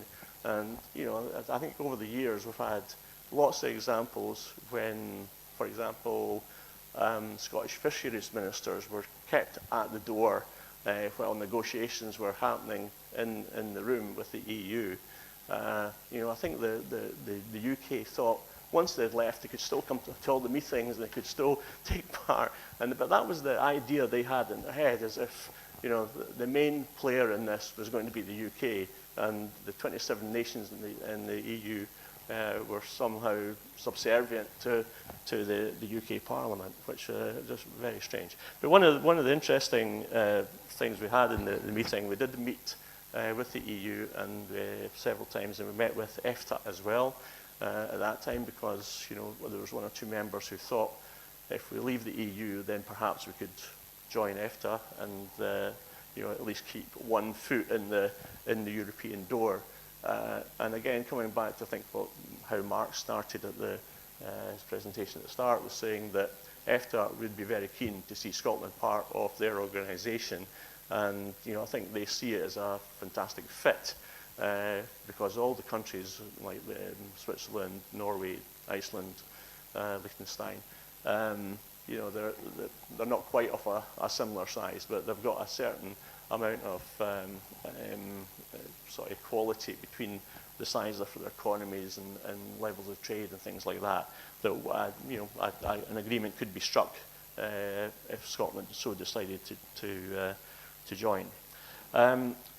I think it was Ian raised the issue as well of one of the questions we had when we were there was how does the Norway-Sweden border work? And a lot of the activity that goes on there is it's all done electronically. You've all got like QR codes on your passes. So just in the same way as if you're sending a lorry load of cups and saucers or whatever you've made in Norway to Sweden, then that truck or that load has a QR code or a barcode on it, and it all travels through and all the paperwork's pre-processed. So it's a very simple process, and I think Jonas was absolutely spot on when he said, for the normal Norwegian person or Swedish person, it's not a big issue, and that can be done relatively simply.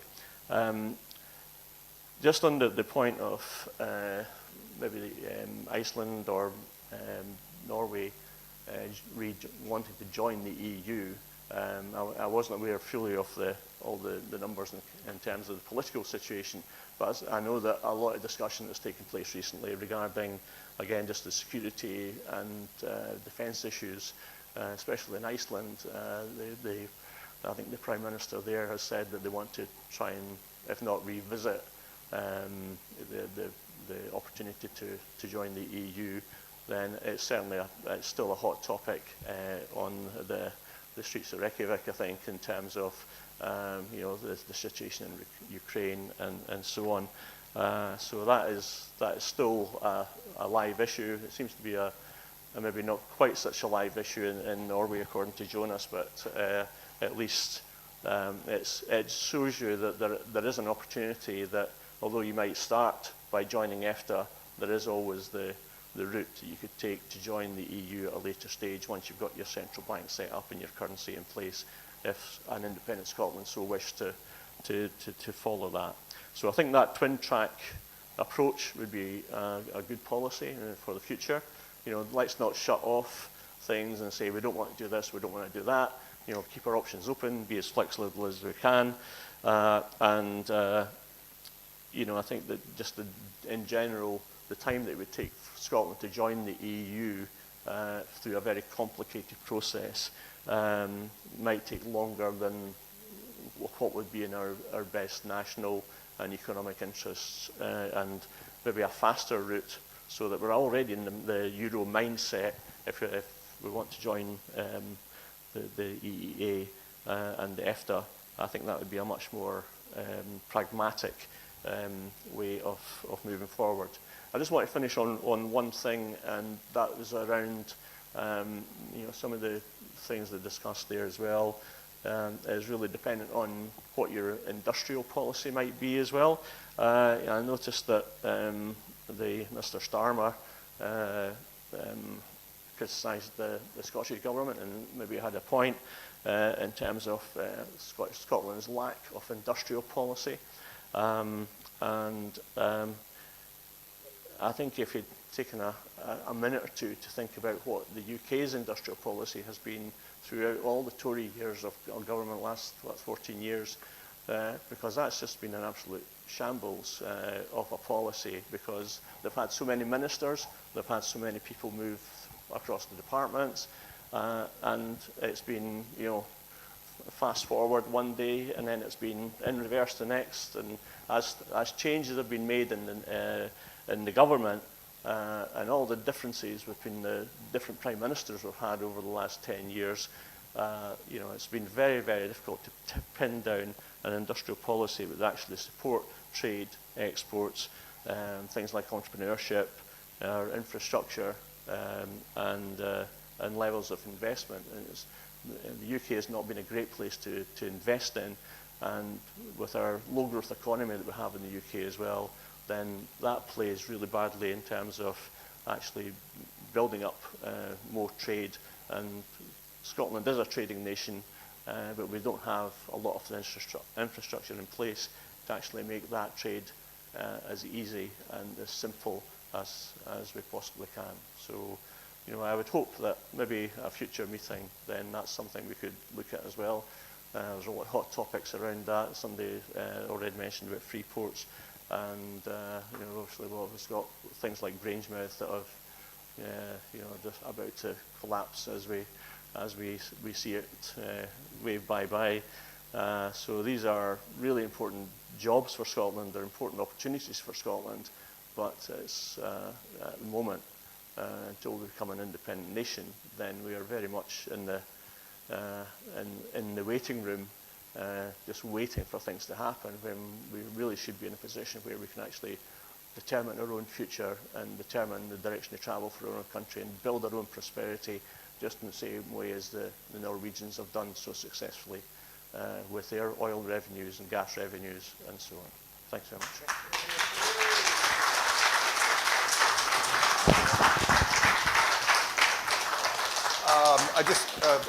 Thank you, Douglas. I just wanted to note that between what Douglas has said and also what Jonas has said, I just had a very interesting note of clarity that I've been trying to I've been thinking about for quite some time, and I haven't, but it's now that, because I was wondering about, we were talking about the border between Sweden and Norway and what the,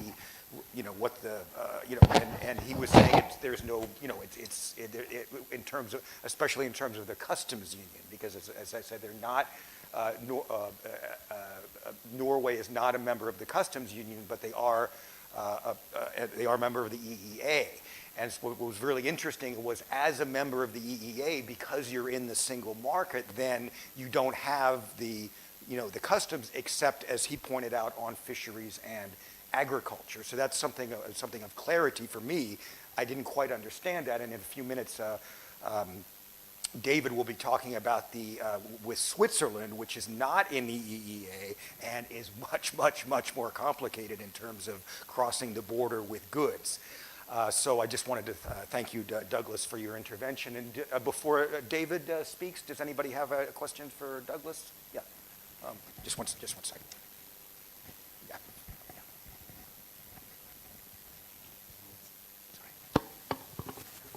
Thanks, Douglas. Just a question there. Jonas Stien said that people carry ID cards instead of passports. And I think in the UK certainly, but I don't know how it translates in amongst Scots, but there seems to be a backlash against any form of ID cards. How do you think that will play out in Scotland? Do you think that the Scots would accept ID cards the way Estonia went down that route and immediately became digitalised? Their whole economy now is all based and organised. Their governmental structure is organised digitally.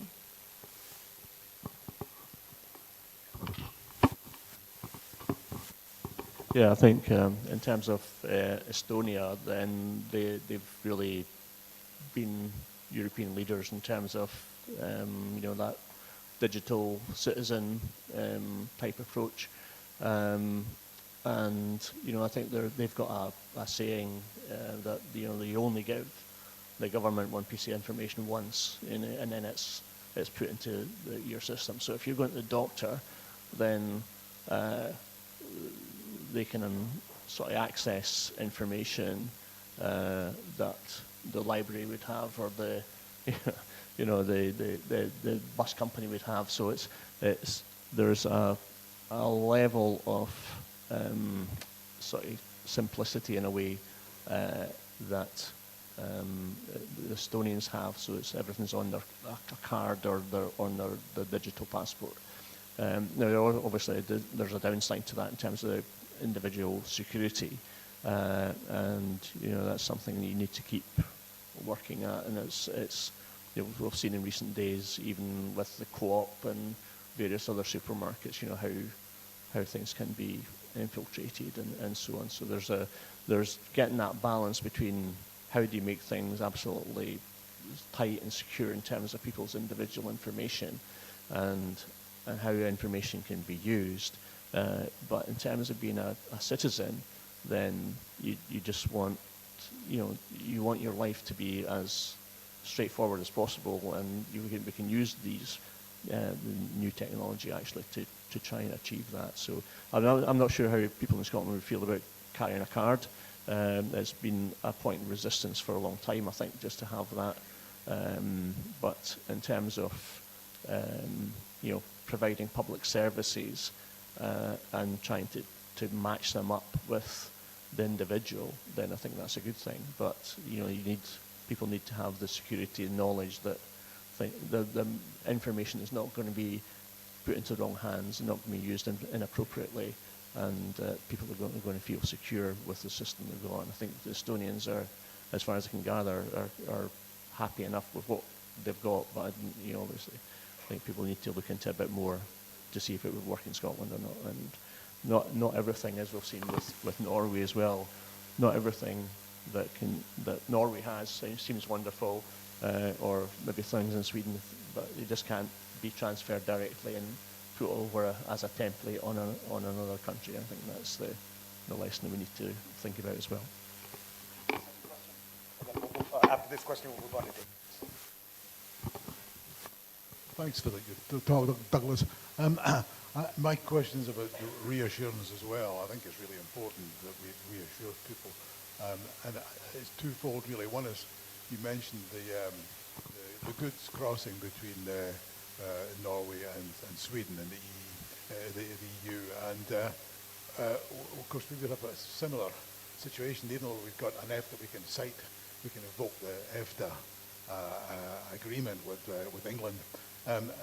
But people will want to know, I guess, what happens to the goods crossing between Scotland and England. And you mentioned the electronic checking, that it's actually minimalist between the EU border and the EFTA border, Sweden, Norway. So I'm kind of presuming it'll be similar, but maybe you could say something about that. And another one is, I mentioned immigration there. I don't think we'll figure my point across. But if I put it in a different way, Ireland's not a member of Schengen for reasons which I've forgotten. But as I understand it, and that won't be a surprise, as I understand it, they've got very little immigration control when they go to the European Union. And of course, once they're inside the European Union, they can travel all over the place quite freely, like any other EU citizen. Scotland might not want to be in Schengen into the bargain for the reason that it's got to have this relationship, this what's it called, free movement agreement with England, as Ireland does at the moment. So it might not want to be there. So what happens to Scottish citizens when they go to Europe? Are they still going to stand in this long queue, in this embarrassing queue, and everybody else pours through? Or are they going to get some sort of shortcut, the way that Ireland seems to get a shortcut in? They get a special channel.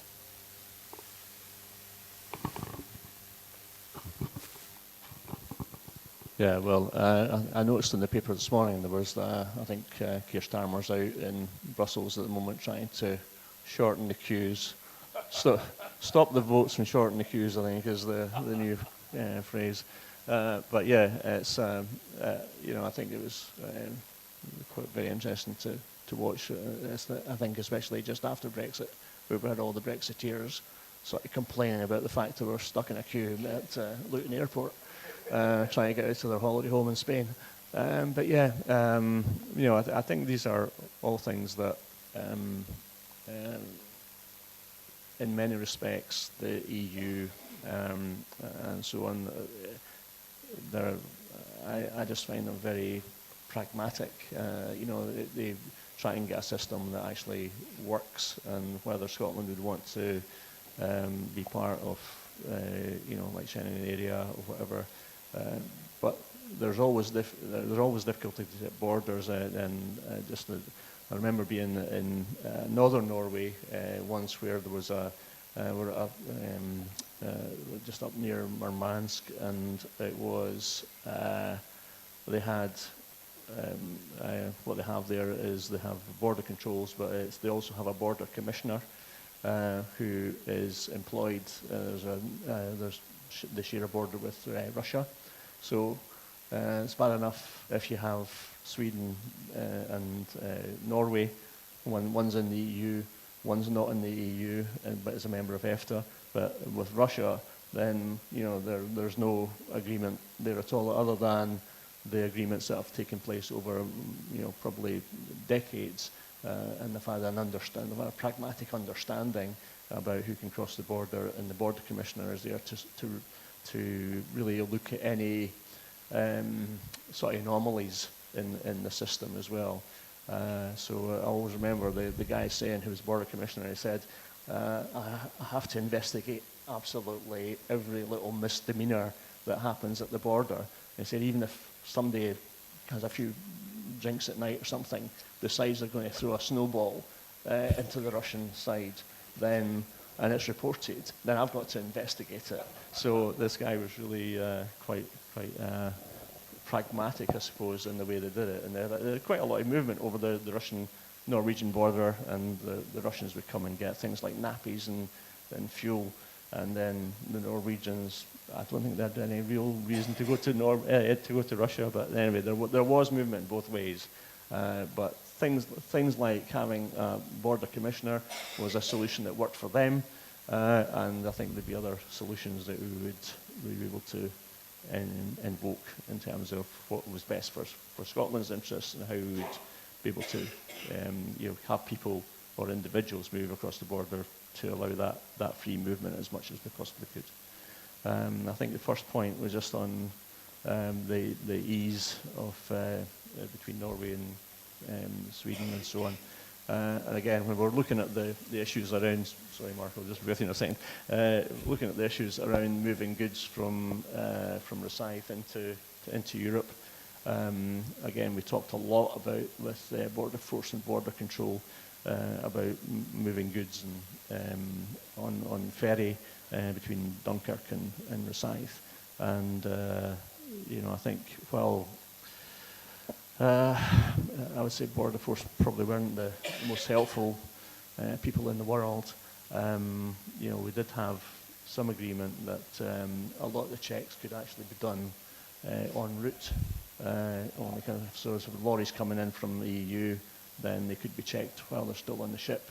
And you know, it's a 20-hour sort of journey, so they had plenty of time to travel to check every truck, just to make sure that what was on the truck was actually what they said was going to be there, in terms of all the paperwork and everything else that was done. So there are realistic and pragmatic ways of dealing with all these issues, but it's whether there's a political willingness a lot of the time to actually make it work, if that's the policy for each country. But I think we should be thinking a lot more about what's in the best interest of Scotland, and just in the same way as the Norwegians think, what is the best interest in Norway, and that's you know, it's something that sometimes we're not very good at. We need to be better.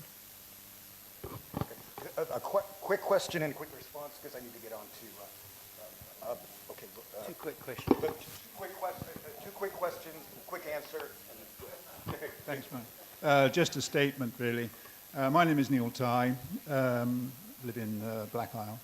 I wrote a paper for the late Ian Lawson in 2021 about GDP, and this is the bigger question that everybody in Scotland should want to know about. It's very important to understand our position in the EU relative to GDP per capita. We're actually at the bottom of the list on GDP wealth at the moment, around about $40,000 per capita. Now the problem is, why are we there?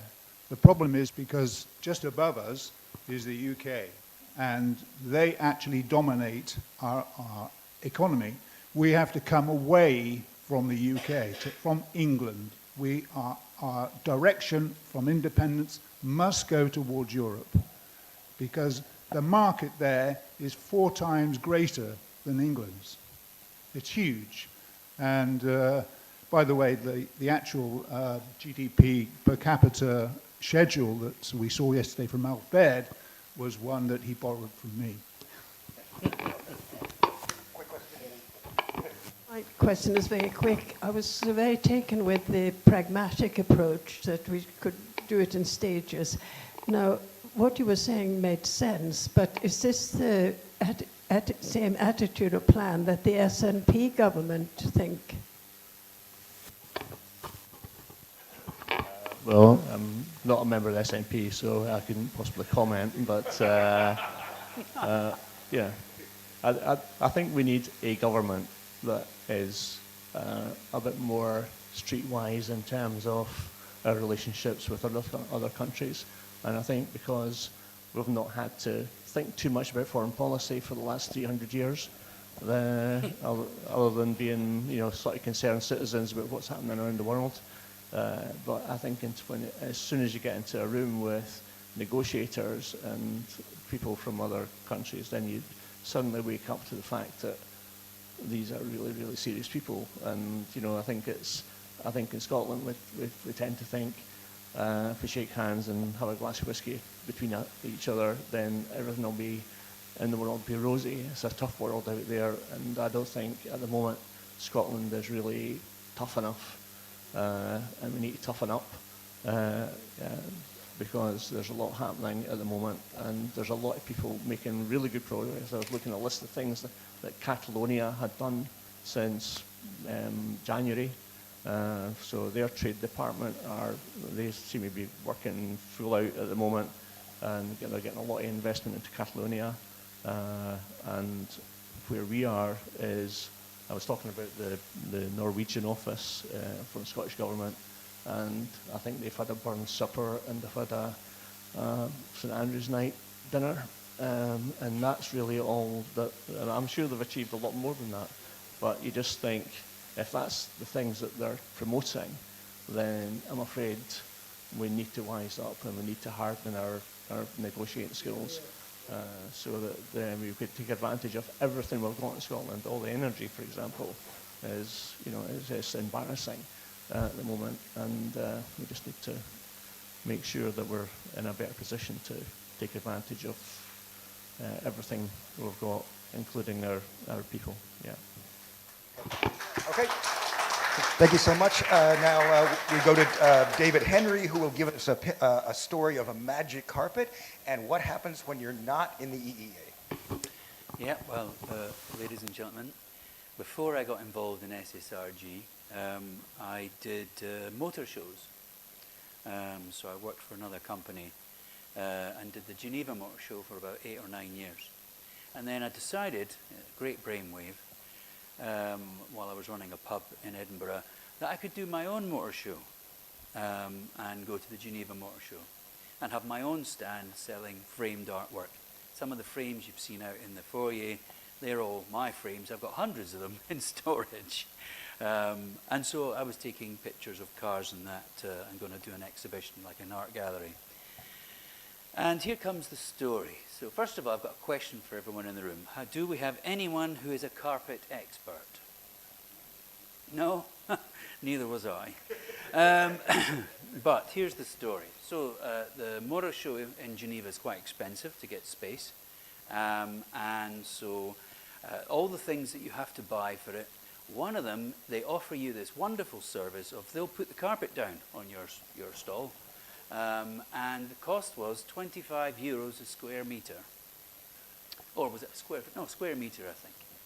So I thought, and it's very, very cheap, thin carpet. and it will only last 2 weeks, and then it falls to pieces. It's designed for exhibitions. Anyway, so I'm sure I can get cheaper than that, being a total Scotsman. So I went to the carpet mill in Edinburgh and Stockton and found exactly the same carpet, very, very thin. Guess how much it was? Less than £3. It was £2.35 a square metre. Great, I'll get the 100 and something square metres that I need from here. Great, so I did that, bought that, hired a ginormous van, filled it up with products. So here's what happens when you're not in a customs union. This was 2016, before Britain had made this fantastic decision to leave the EU. Brexit was going to change nothing. Well, I knew that was not true, because before 2016, I'd gone to the motor show for another company, and you already had to have agents. This was for Switzerland, so I knew how much work it was. Everything that goes on that truck, every single item has to have a commodity code. That's the first thing. So what's the commodity code for your polyester backed nylon carpet? You also need to know which country it was made in, so it's made in China. So you've got to have all this information before you even start. So, and this is for every product that goes on, that's going to be shipped and moved over the border. Now, when you're in the customs union and you're in the single market, you don't have to do any of that. You're in the single market. Your trucks can travel across the single market without having to worry about any of this. As soon as you're not in the single market and you're not in the customs union, every single product must be listed. Listed, checked.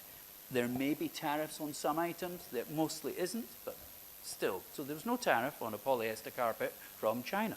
And I've got a sample of it here, just in case you think it's a very expensive, salubrious. Look, I mean, the backing's 2 millimeters thick, and it will last, well, this bit obviously wasn't used, but it will last 2 weeks. So, the commodity code for that is a long number, which I do have written down somewhere. So first of all, you have to find out the commodity code, you have to find out where it's made, and you have to know what it's made of. I had to do the same for all the picture frames. They're made in China. They're made out of wood. They've got glass in them. That's a different code, so you've got to have all of this. You also have to know how heavy it is. So everything's got to be weighed. So the whole van, it was a real experience. So I did all that. I did the paperwork. You have to have a customs agent first. So you've got to have a customs agent. We had to go to Dover, so we're going from Dover. So we had to have a customs agent in Dover that you send all your paperwork to in advance of you getting there. They'll go through it, and they do all the official work, and they will generate customs documents, stamp it. You pay them a nice fee for this. Then you travel with your van full of stuff so you got to Dover. You've gone in to see your customs agent. You've got all your paperwork they've sent in advance. They've checked it all off and checked you had all the commodity codes correct and how heavy is it and all that. They come up with a value of what it's worth, and that's it. That paperwork is then ready for you. You collect that, then you drive your vehicle into the HMRC customs clearance area. Once you go in there, you cannot leave. You cannot leave until you have gone through the process of customs. So you hand your driving license and your passport, you tell them who your agent is, you hand them the paperwork, they go through it and they check it all off. If you're lucky, which I suppose I was lucky, I arrived at 2 o'clock in the morning in Dover, missed the ferry, got into the customs area. The customs agent had done the paperwork because I'd sent it before I left Edinburgh. I'm now in HMRC, parked the giant van, go in, hand in the paperwork. So we'll have to wait. Shouldn't take too long because it's 2 o'clock in the morning, but it can take about an hour and a half if it's busy. So you're stuck in there for an hour and a half. You've already paid your agent fees. You're waiting on them to rubber stamp what is a T1 form, which allows you to travel across Europe and go to the Swiss border. This is why it was an interesting lesson, and why I sorely believe, and our politicians don't seem to understand this, it's not good enough to be in the single market. The biggest barrier to trade is the delays and the paperwork, which Brexit has proved. Britain is now damaged. We cannot trade as easily in the EU single market as all the other members of the EU, or even members of EFTA, EEA, and in a customs union. Turkey can trade easier with the EU than Britain can, because they're in the customs union. So things just whiz through. There's no check, there's no paperwork. They're in it. It's pre-checked, it's fine. You don't need agents. So people don't understand that when we as tourists travel to Europe, it's quite easy. You know, we are now used to being Brexiteers, which has been a huge success, of course. And the queues, and I do love it because I go to Cyprus and I see the EU passports and they all just whiz through, and then you've got non-EU and there's a queue. You're like, it's part of the cost. But on goods, it's totally different. So and so you need this. So Britain has decided to leave the EU. Scotland needs to be thinking about, and it's been mentioned by Douglas and others about Norway, what's in Scotland's best interest? What do we export that would benefit us to be able to freely trade across Europe? Do we want to have customs checks, paperwork, and agent fees, and all it's the delays that cost you. And here's the other nice, interesting thing. So the Swiss are very laid back. It's obviously that's why their cheese has got holes in it. So you get to the customs thing. You've got all your paperwork, and I did this by the book. So I got there, and within 24 hours, I'd driven 1,000 miles. I'd gone through France, got to the border, found my accommodation in France, and I was to go in the next day with all the goods and stuff, which I was sort of dreading a bit because I'd seen what had happened previously with the previous company I worked for. Never seemed to do the paperwork properly, and we would spend 2 days going backwards and forwards and backwards and forwards and calling agents and back in London trying to get the paperwork refaxed over. I thought it shouldn't take 2 days to get through, but that's what happens if you don't have your paperwork sorted out. So I went there. First time I'd done it all myself. All my paperwork and all my folders, everything. And I was in and out through the border within 20 minutes. But here's the rub. Switzerland's border is shut on a Sunday. There is. So don't turn up on a Sunday because you've got to wait till Monday before they open it for commercial trade. It's not shut for people going in and out, but it's shut for commercial vehicles. They also shut for lunchtime every day. And it's 2 hours. Lunch is 2 hours. Obviously, those baguettes and cheese obviously take a long time to digest or something. But anyway, it's a 2-hour delay. They also close early on a Saturday. So you're thinking, right, now I remember this. So I thought, I can't do that then. Oh, Sunday's out of the picture. Got to get in on a Saturday before lunchtime because otherwise it's 3 o'clock in the afternoon and then it's only open until 5 and then it's shut. So I worked it out. So for me, it wasn't a huge issue because I'd done it before. Then you do the motor show, because you've got to go straight to the exhibition hall, check yourself in with the customs agent, because they're registered there, hand all your paperwork in. They want to know your price list, everything you've got, and what are you selling them for on your stall. What's the retail price, right? Because they're going to calculate when you leave the country what your sales tax is. Now, it's only 2%. Yeah, but they make sure you're going to pay it, otherwise you're not leaving the country. This is what happens. So this is what Scotland would be like if we don't have a customs union without the single market. We need a customs union. Politicians don't seem to understand how important it is because they don't do any trading. So they've never gone through it. It's not a surprise that the trade minister, the Brexiteering trade minister, didn't know that 16,000 trucks a day go in and out of Dover. Now, if he had known, he might have realised that even if it only takes 30 seconds to check each truck, it's now going to add up to a huge queue, whereas before people just waved through. So politicians, we need politicians going forward that have had real experience, especially when it comes to trade. So I did a successful show. I was there for 3 weeks, sold lots of pictures and canvases and stuff of expensive cars, etc. Then you've got to go and hand your sales receipts to the customs agent. It's DHL Express that's got the office. Now, of course, everybody else is doing this. Yes, and you can't leave the country with your vehicle until you've got that paperwork. So I did all that, handed it in. I'm thinking, right, I would like to go because I could get a ferry. If I can get across France and get that fare and get home. And 6 hours later, I get a text. Oh, your paperwork's ready now. I had to pay them €400 in total. So that was mostly fees. The 2% sales tax doesn't come to very much. But the fees for processing it is a fixed fee. So even if you've only sold 30 euros worth of goods, your bill will be about 300 euros because the rest is a transaction fee. Again, it's this, and that damages small businesses more than big ones. Big ones have whole departments that will do the paperwork for them. The truck driver turns up, the paperwork's already been sent to them, they've got an agreement and a credit account with clearance, so they just whiz through. But small traders, oh, no, you've not got a trade account. You have to wait till we've done all the paperwork and then pay your fees before you can go through. That is why a customs union is important, because it gets rid of those processes. So Switzerland, it's very nice, they make nice chocolate. However, Scotland going forward needs to have a customs union. And not a single politician that I've heard of in any party has brought this issue up. Not one.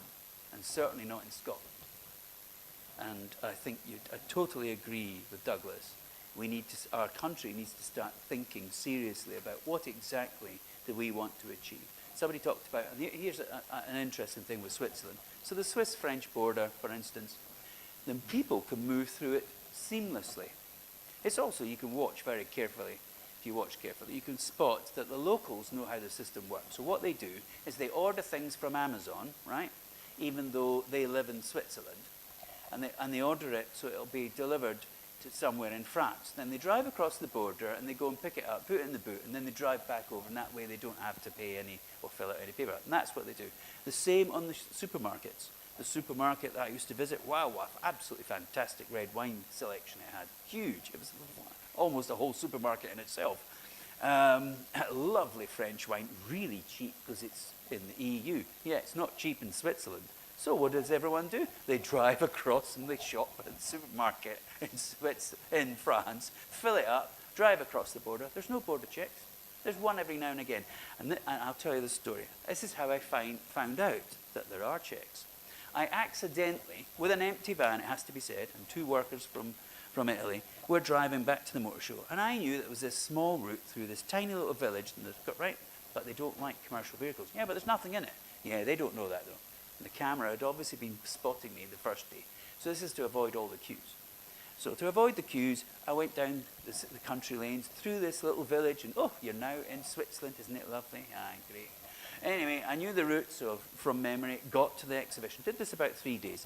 The 3rd day, so same route again, looked up at the flyover bridge, look at all the traffic, and God, it'll take about an hour to get through there. No, I know a much better route, we'll just go this way.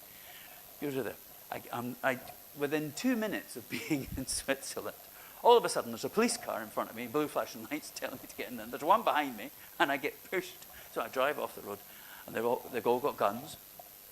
Oh, wow, yeah. I always wondered where the Nazis went. I think I know. Anyway, I got there, I thought, oh, it's a bit of and the 2 guys that were working for me had left their Italian passports in the apartment. I thought, oh, God. Oh, no. I have my passport. So, what is in the bin? Can we look? I went, yeah, sure. I says, oh, now it gets out, and they've got dogs as well, and the guns. I mean, there was about a dozen of them. They appeared from nowhere. I never even saw where they came from. So they appeared from nowhere. Can you open it? I went, yeah, sure. What is in the van? I went, oh, okay, it's just rubbish. The guy looked at me and went, rubbish? What is rubbish? I went, just cardboard boxes and stuff. So I opened the door, and they're on it. And he pokes him in. Oh, and where are you from? I went, you're from England. I went, no, the van's from England. I says, I'm from Scotland. Ah, you're Scottish. I went, yes. You're free to go. So shut the door. Shut the door, and I thought, have an out, and they're gone. I'm not joking, gone. Oh, well, back to the... So they do check. All these border controls and posts, even though they're little tiny villages, and you can just walk across and drive across and all that, you're not meant to take commercial vehicles over it. Now, as it was, I had nothing of commercial value in it. It was an empty vehicle. So there wasn't a problem. But if I'd had any goods in it, I would have been arrested. And then I wouldn't have thought so highly of Switzerland. So customs union is essential. And when it comes to the movement of people, it makes no difference whatsoever. They're not checking your passport. You can get a bus going from Geneva Airport over to St. Julian, the little village in France. Nobody comes on and says passports, although that would create some new jobs, you know, because, so there may be an upside to that. But the bottom line is we must think about EEA, EFTA, EEA, and a customs union. And Scotland will then become much wealthier and easier to trade with. Open to any questions.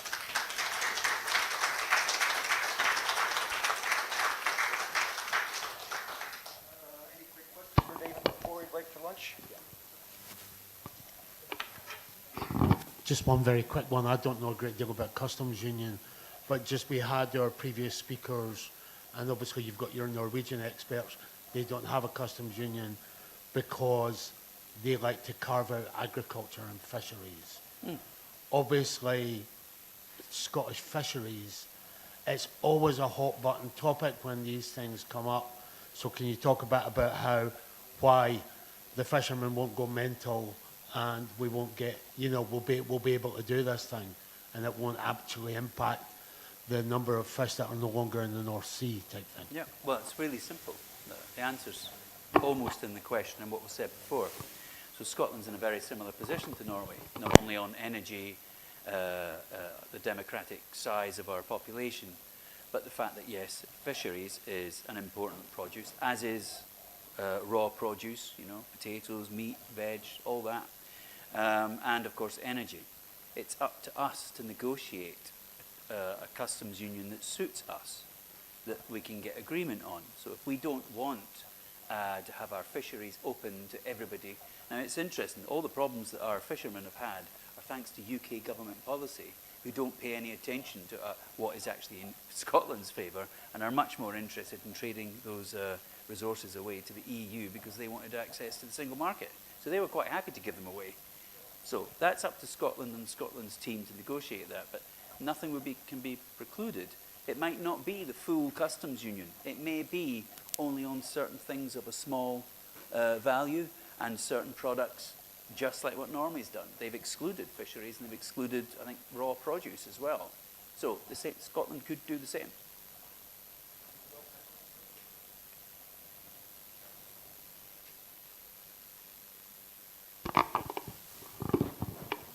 It's not really a question, but the border between Norway and Sweden, the alcohol is far cheaper in Sweden. So people take their cars over. They do get stopped now and then, especially if their car is laden so heavily that it's a couple of inches off the ground. So they do get stopped and they will get fined. I don't think they get arrested, but I think they would get fined. Yes. So that's obviously what still could happen, but that's okay.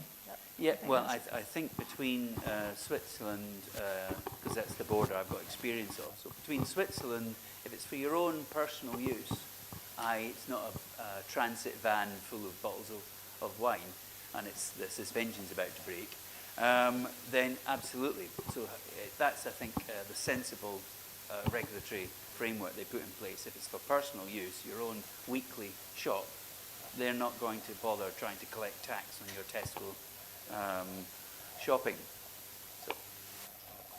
So.